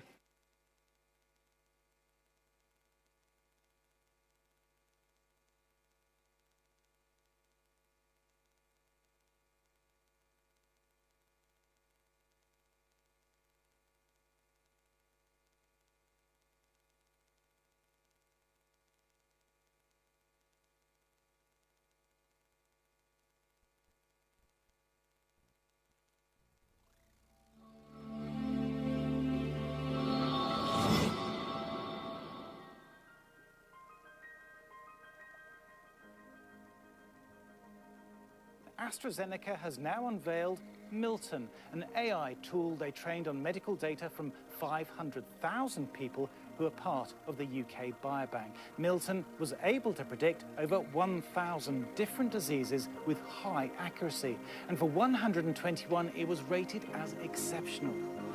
When we talk about AI in healthcare, I think we need to understand it as a foundational change in the toolkit we have available. Is AI going to save lives? Yes, it will save lives because it will enable us to do more, see more, and manage better than we did without AI. I've made an AI tool that allows me to diagnose Parkinson's to anyone, anywhere in the world, within 3 seconds. 16-year-old Toronto teen realized that voice abnormalities could help with early detection of Parkinson's disease. I can analyze these deviations in the pitch or shifts in the amplitude and diagnose Parkinson's based on that. They would never have found it, and in all likelihood, I would not be here talking with you today.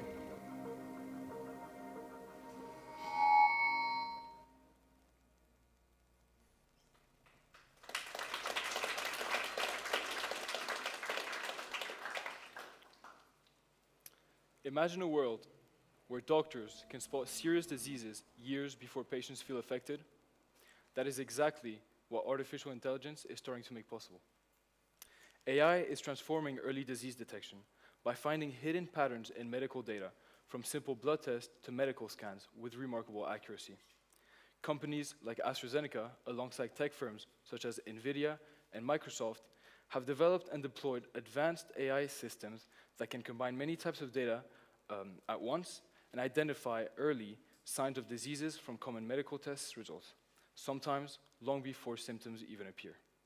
Today, these tools are already operational in hospitals, especially in areas like radiology, where AI can notice tiny changes in medical images that the human eye might miss.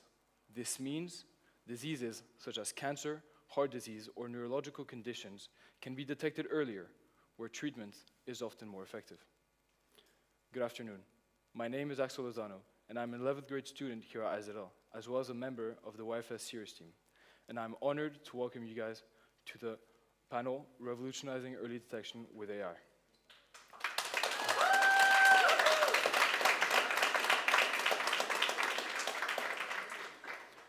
Joining me for this session, I'm happy to welcome 3 experienced professionals that all have key and unique insights in the healthcare, tech, design, and AI sector. First of all, please help me in welcoming Dr. Eva Maria Hempe, who works at NVIDIA, helping healthcare organizations use powerful AI and advanced computing to improve areas such as medical imaging, genomics, and drug discovery. Her work focuses on turning cutting-edge AI technologies into scalable solutions that can support earlier detection, better research, and improve patient outcomes across healthcare systems.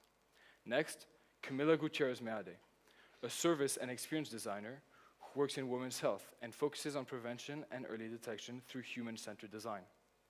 She is the founder of Tetoka, a health awareness initiative that helps young people better understand their bodies and recognize potential health issues early.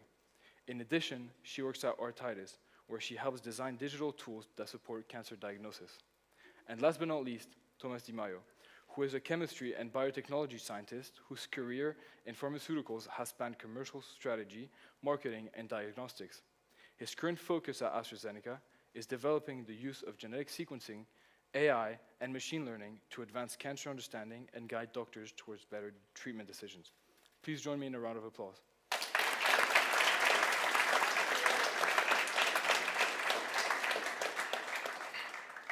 So, the first 25 minutes of the session will allow for the panelists to answer the questions that I have prepared for them, allowing you, the audience, to ask any questions you have about relevant and address topics with the remaining time.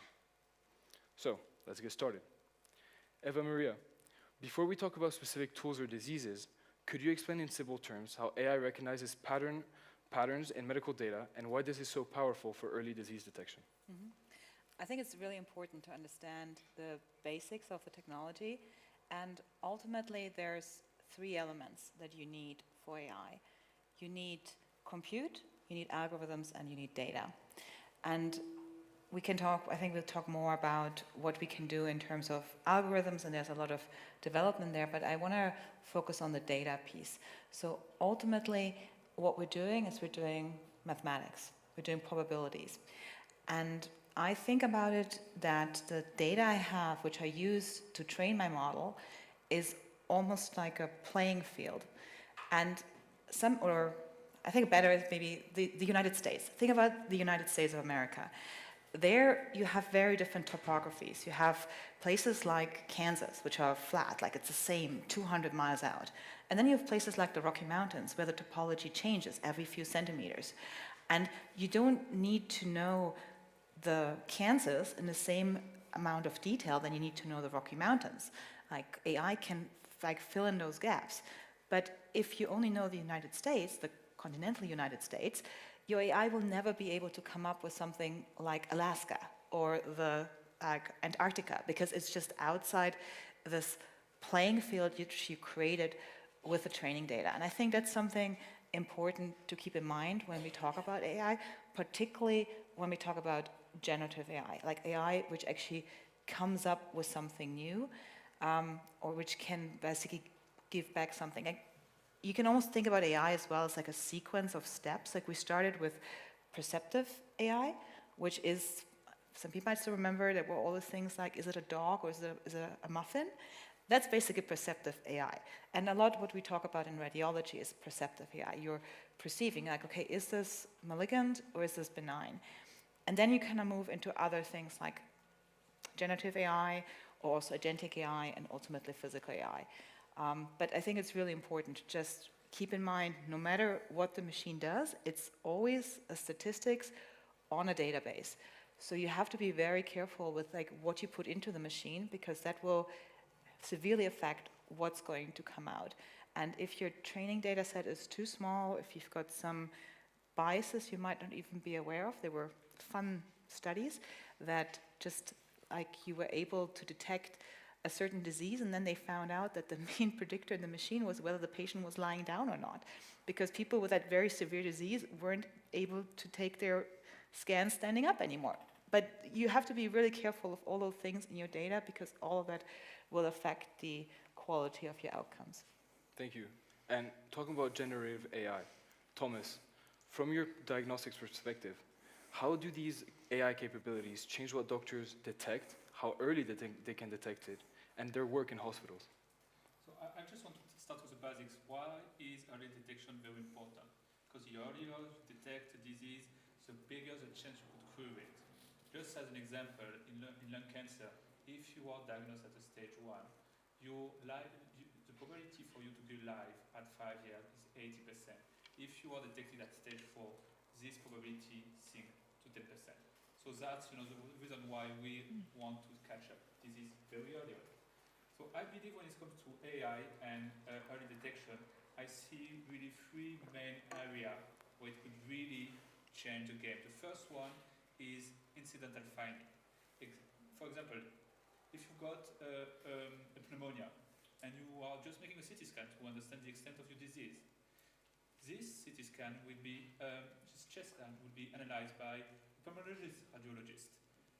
But this pulmonologist specialist won't be necessarily really skilled into understanding, what are the diseases of the heart. And with the same scanner, you could potentially detect the calcification of your aortic vein. So in that case, AI will spot this element, which is a little bit out of the field of expertise of the clinician who is looking at those scans. A second area where I think AI got a lot to bring is sensitivity. When you've got small nodules that are barely detectable by human eyes, AI could help tremendously to spot them. very early on. And the last element, and I think Eva Maria touched on that a little bit, is being able to tell apart if a lesion is benign or dangerous, because they don't have the same shapes. But it's quite difficult to tell them apart, and I think AI will bring a tremendous value in this field as well. Thank you. And so, generative AI, scanners, but Camilla, your initiative, Tetoka, is a self-awareness tool for women to help them notice and to help them better decisions, before they enter the healthcare system. So how do you see technologies like the scanners, preventive AI, generative AI, entering these initiatives to help users' outcome today or in the future? Yeah, so as Thomas was mentioning, early detection is really important, and with the TOCA, this is like my main goal. Teach women about self-awareness, body awareness, and understand what is going on with their bodies. And I see AI as a tool that can come afterwards. I feel AI can help a lot recognizing patterns and scanning and then making predictions, but you need to be human first and understand what is going on, and then, yeah, involve AI to have better understandings, and everything comes from human awareness, body awareness, and being present with your body.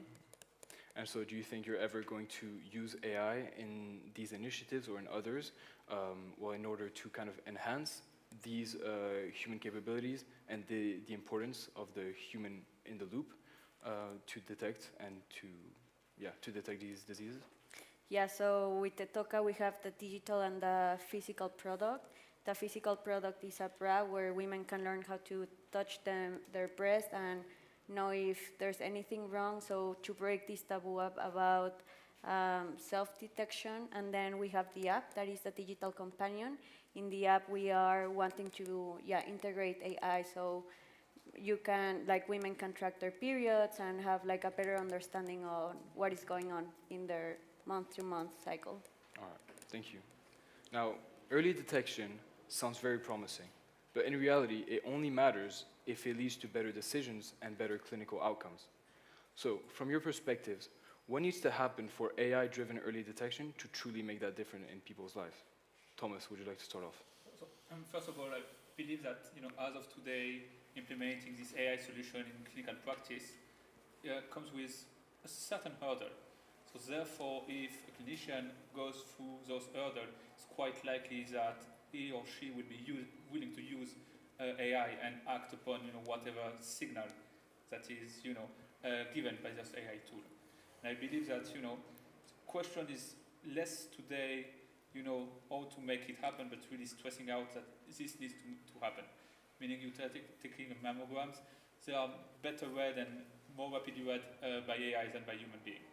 And I think that when it comes to this adoption question, we've got three critical elements that we need to solve as of today. The first one is education.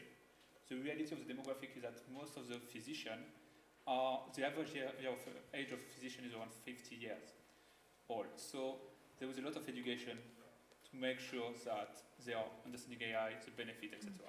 So this first element is awareness and education. The second element is that all those products are new and entering a space, healthcare, which is heavily, with a heavy regulation. And I think that the second element that needs to happen is to build regulation which are focused on AI or AI ready. For example, once there is a new AI solution coming on the market, how do you evaluate it?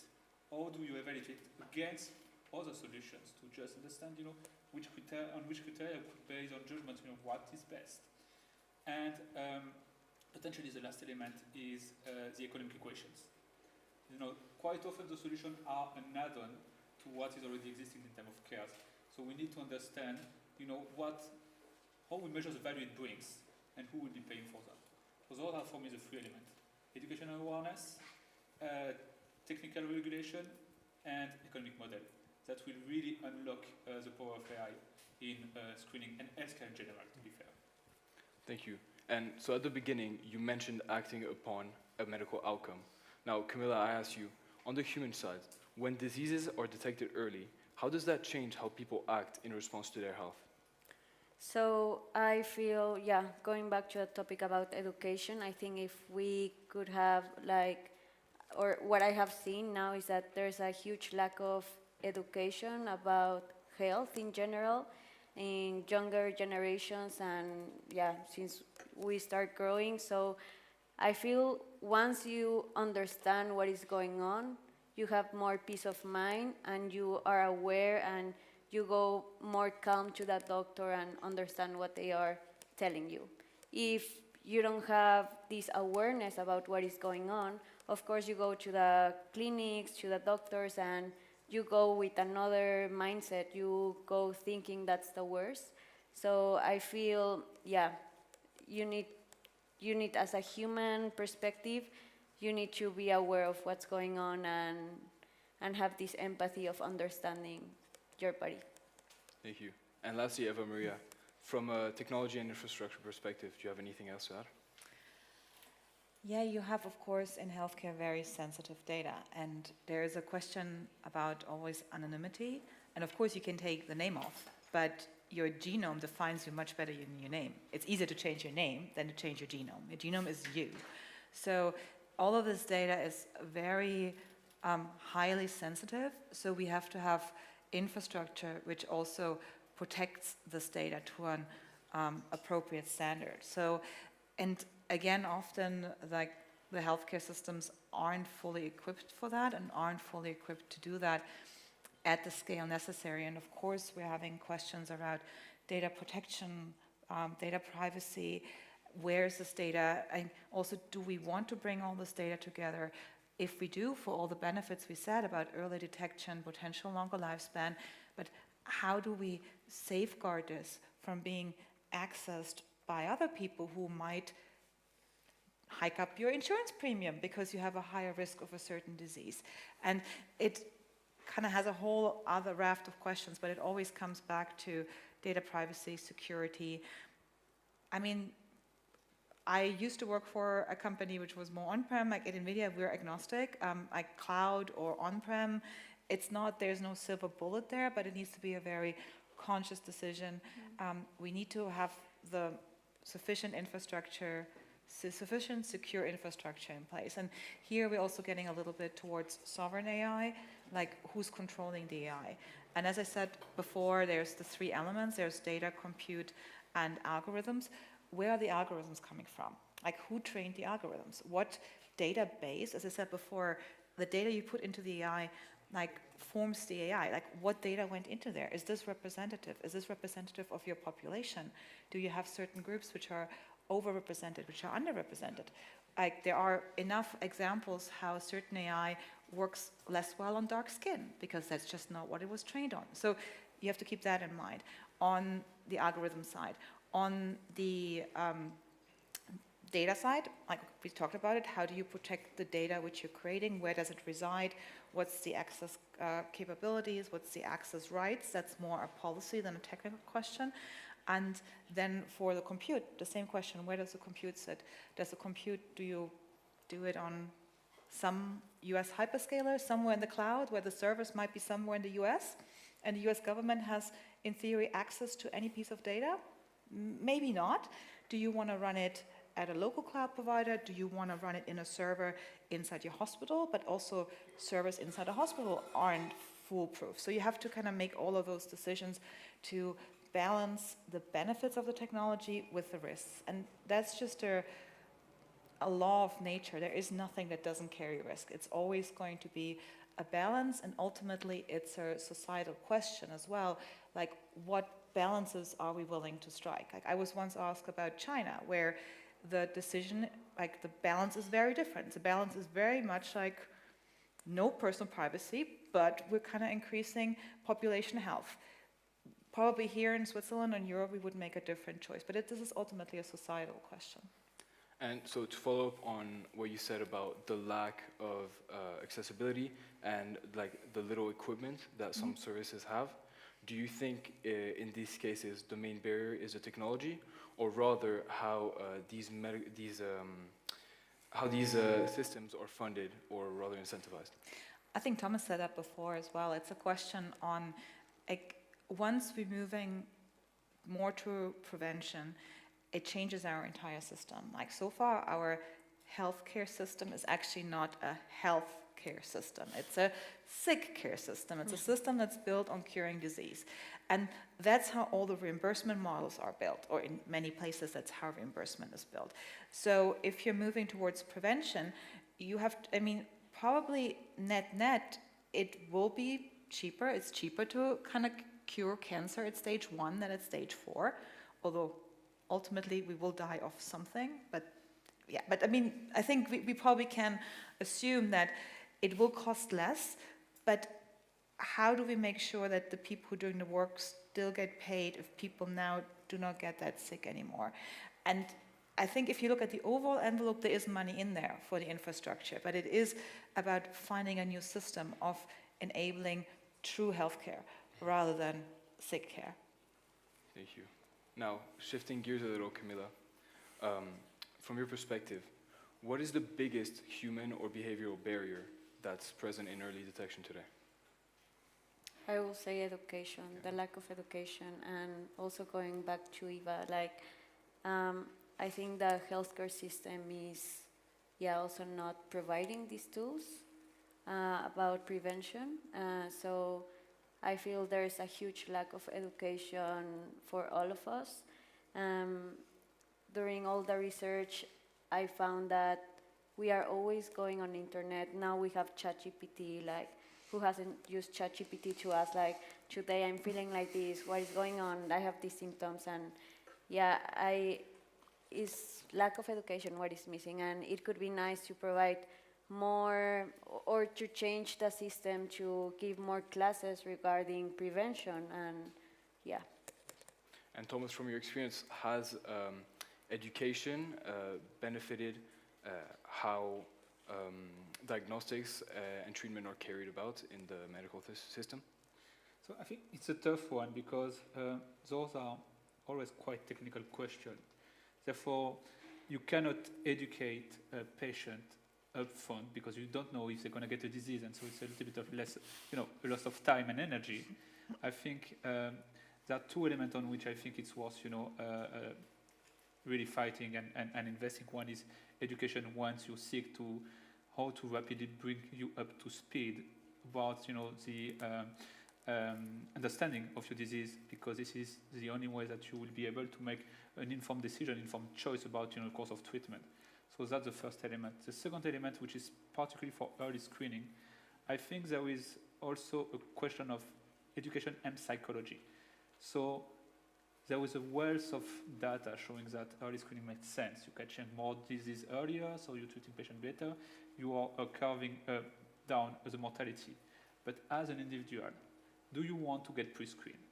Because it could be sometimes a little bit easier to put your head in the sand and say, okay, why should I go to an early screening? Because, best case scenario, there is nothing, and it's all fine, but, there is a slight, even low probability that I detect something, and maybe I don't want to know. So there is some things that, and I'm certain that Camilla is working on those type of things. Like, could you, beyond education, try to nudge toward, a little bit more preventive care as an individual level, on top of, at a societal level? But I think that's a very old question, the question on what screening programs make sense or not. And I think we all learned that during COVID. If you have a disease which is where the prevalence is very rare, but very few people have COVID, let's say, in a room. And now you test everybody, but every test has a false positive rate. So if you have 1 out of a million people who has it, now I have to get my math right, and you have a false positive rate of just 1%, in a million people will find 10,000 who will not have it. And one person who has it. And that's just a general, that has nothing to do with AI, that's just basic mathematics. And if something is very rare and you don't have a perfect test, which you will never have, you will at some point find far more false positives than real positives. And then what you just said comes in, like the anxiety of being, like, I think right now it is still like if a regular woman tests positive for breast cancer, your chance of actually having breast cancer is really small. I think it's 20% or so. Like, it's not that high. Like, you can test positive for breast cancer and you don't have to freak out initially. If you have certain risk factors, if you have a history of breast cancer in your family and you test positive for breast cancer, then you should freak out. But so there's like this psychological element the to big it. question is, how to you move from statistic on a big population to the Yeah. individual behavior. Yeah, you need more risk factors. And I think that's where AI can help. It can help us understand better and kind of have a, basically have those risk factors which make your tests like better. Yeah. So when you guys talk about false and positive, false positives and negative, Positives. false negatives, yeah. Yeah. Sorry. Positive, false negative. So just to end off on an ethics basis, who has the responsibility ultimately? The doctor, the system, or the developer? So yeah, doctor, if you'd like to start just really quickly. I'm not a medical doctor, but I mean, I think that's for me another important thing about AI in healthcare. And it goes a little bit beyond the topic of here diagnosis, but medicine is not a fully like probabilistic predictive thing. In the diagnosis is the one thing, but then also what you do, like your treatment, is a completely different question. And there, it's a highly individualized decision, and I think that will never go away. I think we will always have doctors, medical doctors, just because this human side, this empathy, understanding the patient, and then helping to make the right decision for that patient in that moment of time. It might sound, example, when I was 18, I tore my ACL, so I busted my knee.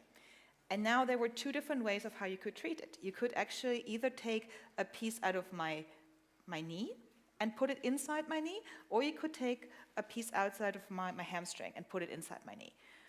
Both are perfectly good treatment options. And the choice in my case came down to, I had a ticket booked to New Zealand, my surgery was in April, and I want to ski in August. And so my doctor told me, well, like if you take patella, you might not be able to kneel well for the rest of your life. You have an ugly scar, which I do, but it's going to heal faster. You have a better chance of being able to ski in August. So I'm like, yeah, sign me up. Now, a few years later, when I don't have a ski trip planned to New Zealand, I might make a different choice. But no AI can do that. So I think ultimately it's always still going to be the doctor who has to take the pieces of information and come up with a decision. Now, actually, I think also just from a medical legal point of view, we will see doctors for a long time. It raises another interesting question. If a doctor now suddenly can see, instead of 20 patients, 80 patients a day, he or she is taking on a much higher risk. So you might have to, and risk in this case means huge insurance payouts, or I might lose my license if I do a wrong decision. So that might have to be, again, factored into the whole question of how do you compensate and how do you incentivize people. But that's just as a side note. But I think it's still going to be the doctor. We cannot delegate responsibility to machines. I think that's a very basic tenet of IT, I believe. Yeah. Anything to add, guys? I fully agree, and I think that there is an element where it's just also shared responsibilities. Meaning it's a responsibility for the AI manufacturers that work well in the first place, but also make sure that their algorithm do not, derive at some point and become less performance. It's the responsibility of the regulatory body to just make sure that what's put on the market is performing well enough. And in the end, it's also the responsibility of the end user, which could be the clinician. I think that the burden is too heavy to sit on the shoulder of one individual. It should be in healthcare collective decision. And also don't trust the tool blindly. I mean, that's even now when you're using AI, ChatGPT, whatever. I mean, I think everybody has come across things that just don't make sense. Just check the source. And that's, I think, probably your teachers will not say, if you're allowed to use AI and you come up with something which just is absolute nonsense, it's your responsibility to kind of think about it critically. Can this be possible? Am I confident? And maybe then double click and look at the sources, look one level deeper, look at the original images, and then say, okay, yeah, fine, the AI really found something here which I would have overlooked. Double check it. Yeah, I agree with both of them. I also agree it comes from the end user, so us. Of course, we have the experts, the medical staff, but we are the ones taking the decision. And your example was a good example. At the end, the doctor gave you two plans. You decided what was best for you. So, yeah. Thank you. And I think that's super valuable for the audience to keep in mind, apart from just for healthcare. But I think systems will collapse if AI replaces us, and ultimately we put too much trust in AI. I think it is crucial for humans to stay in the loop and take accountability and responsibility for decisions made based on AI. So that is all I have in terms of questions. So thank you guys so much for your views and for your perspectives on AI as a stepping stone towards early detection and prevention. So we will now take a short break, which will allow you to process all the information you have just received and get some questions ready. Thank you for listening.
All right. We will now begin with the questions from the audience. Please keep them brief, and I will do my best to get to as many of you as possible. I would ask that you please stand up, state your name, your school, followed by your brief question. Take it away.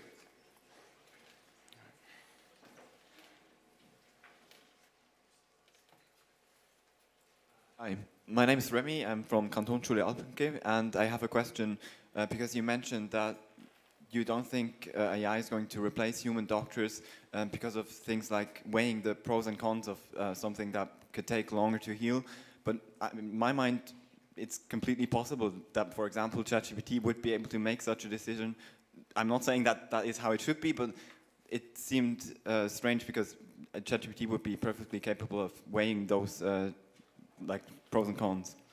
So how would ChatGPT weigh, if you're an old lady, you're in the hospital, you're 89 years old, you have not just one disease, you have a whole range of diseases, and now you go into cardiac arrest, you have a heart attack.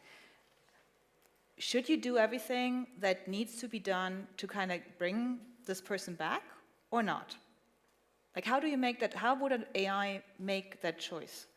How would, the same woman, like if you can ask her, she might give you a very different answer at 85 or 89. She might give you a very different answer if her husband just died, or if her grandchild has just been born. There are so many factors, and ultimately it becomes often a very personal decision, like what's the right answer. And this is really, really hard. This is really hard today. Like if you talk to emergency physicians, and one of my best friends is an emergency geriatric physician, she actually told me most of the doctors she knows do not resuscitate in their patient instructions, because the doctors know what it means. But if this decision is left to like the families very often, or somebody, very often you go for the safe option, but this is not necessarily the best option. So it becomes almost a singularity problem. So singularities are problems that are very rare, like very unique combinations of elements. And then we're going back to what I said at the beginning. Then you just don't have data. Like if this is a case which occurs in this combination of factors, family, health, Socioeconomics, I mean, fortunately here it's usually not a question, but in some other countries it's a question, like, am I willing to go into debt?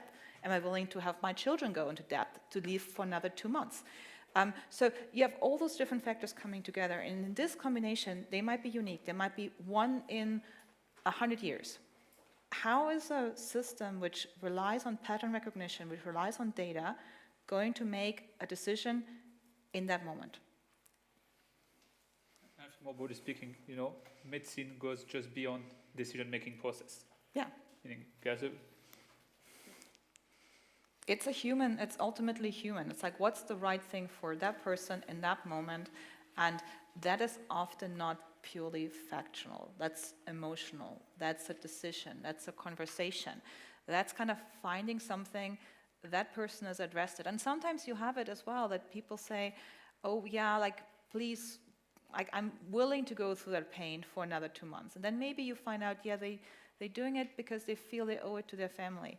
And then maybe a doctor can actually, with the patient, have a conversation and then agree on, like, okay, I've had a good life. I'm willing to go. But this is really, really hard. And I think this is nothing a machine can do. But this is my opinion. Any other questions?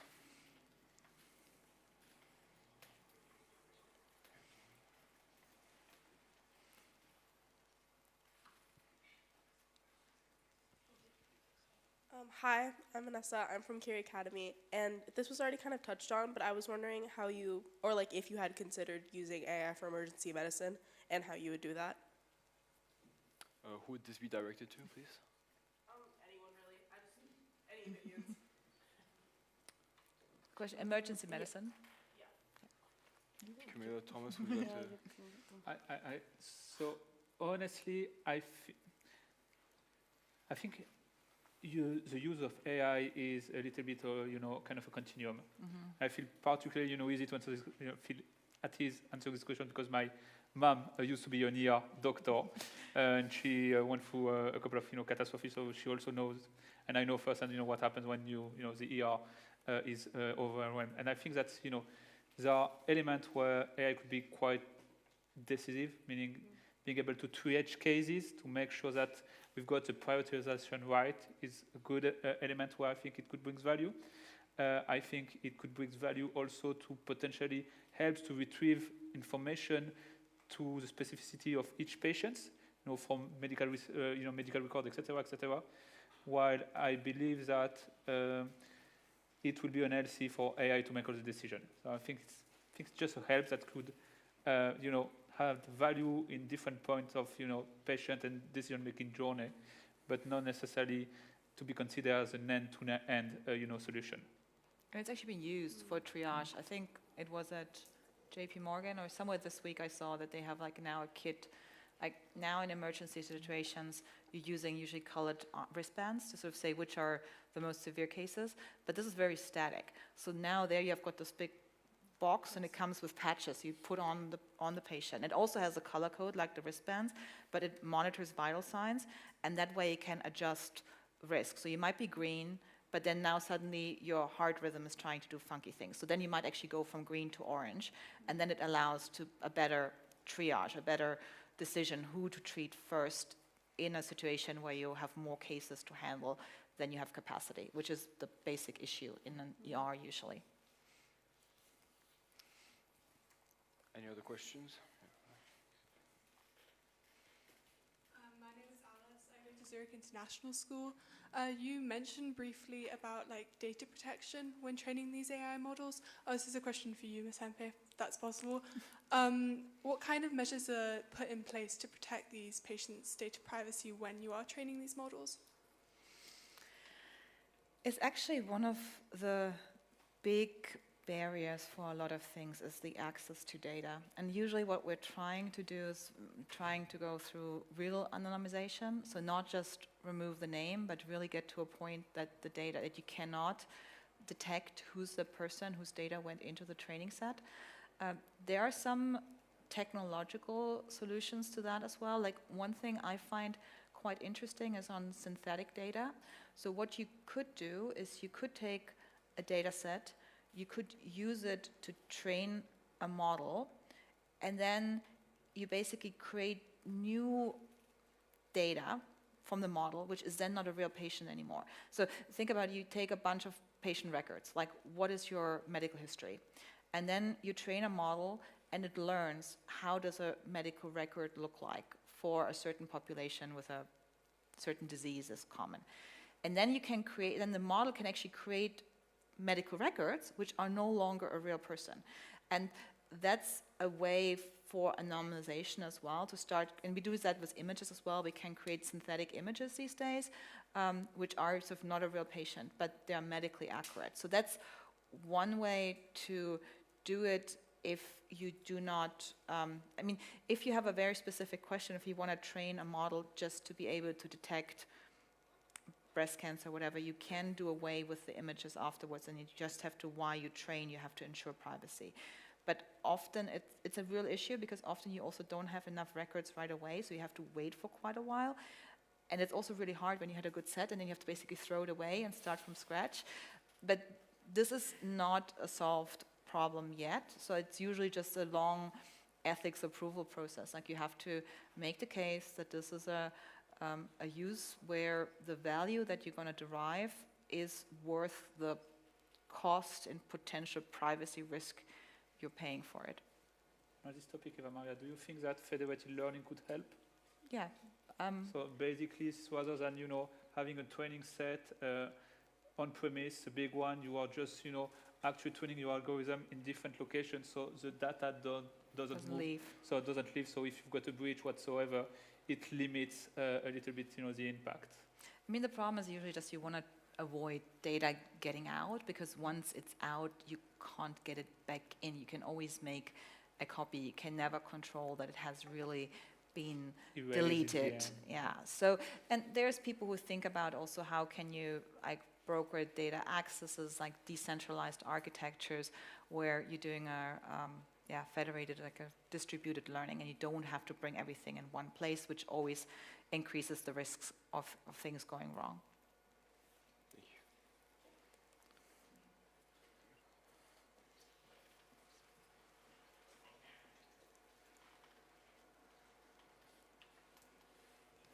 Hi, I'm Ioannis from University of Lausanne.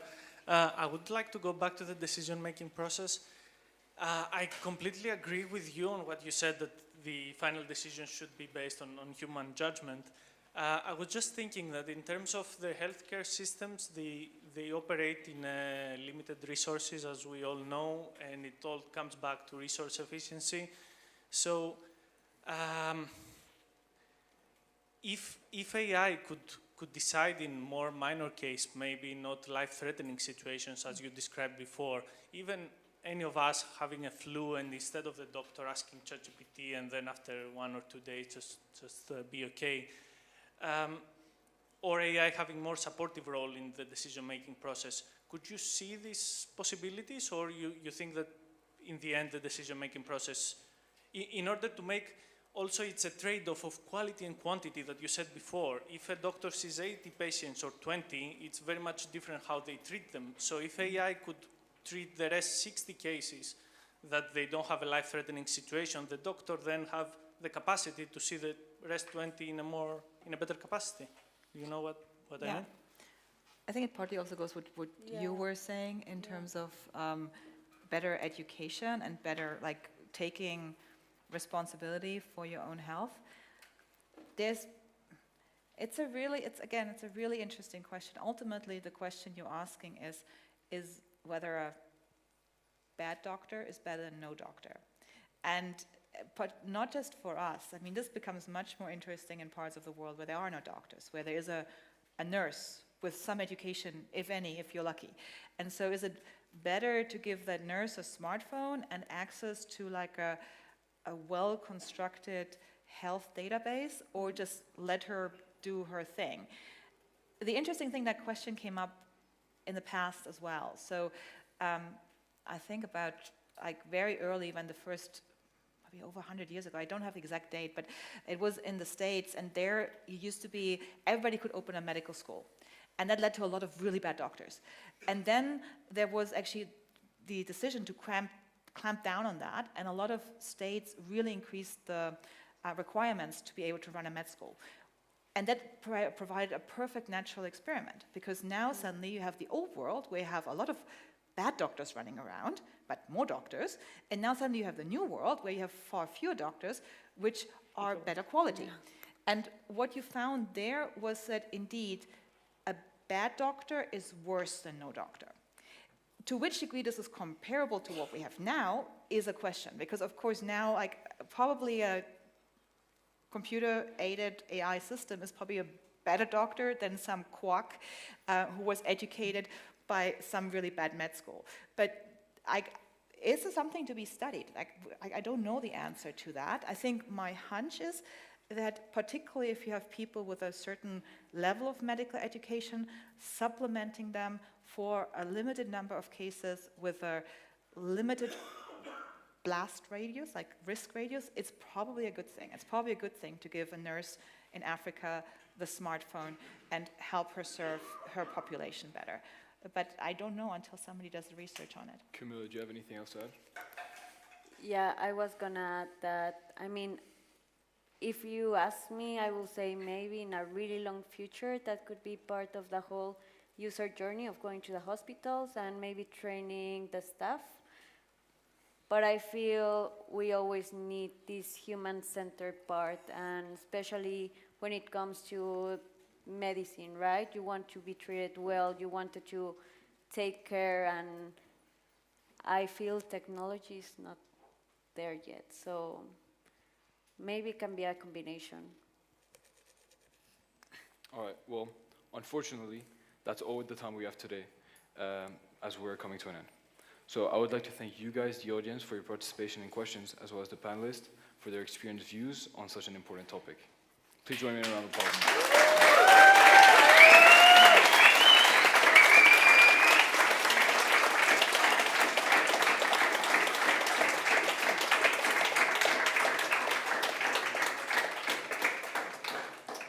So I would ask that you please now make your way to the gym for the final connecting session. But then if you want, you can come up to the stage to connect with some of the speakers, but do keep in mind the short time that you have to transition. Thank you very much and have a lovely day.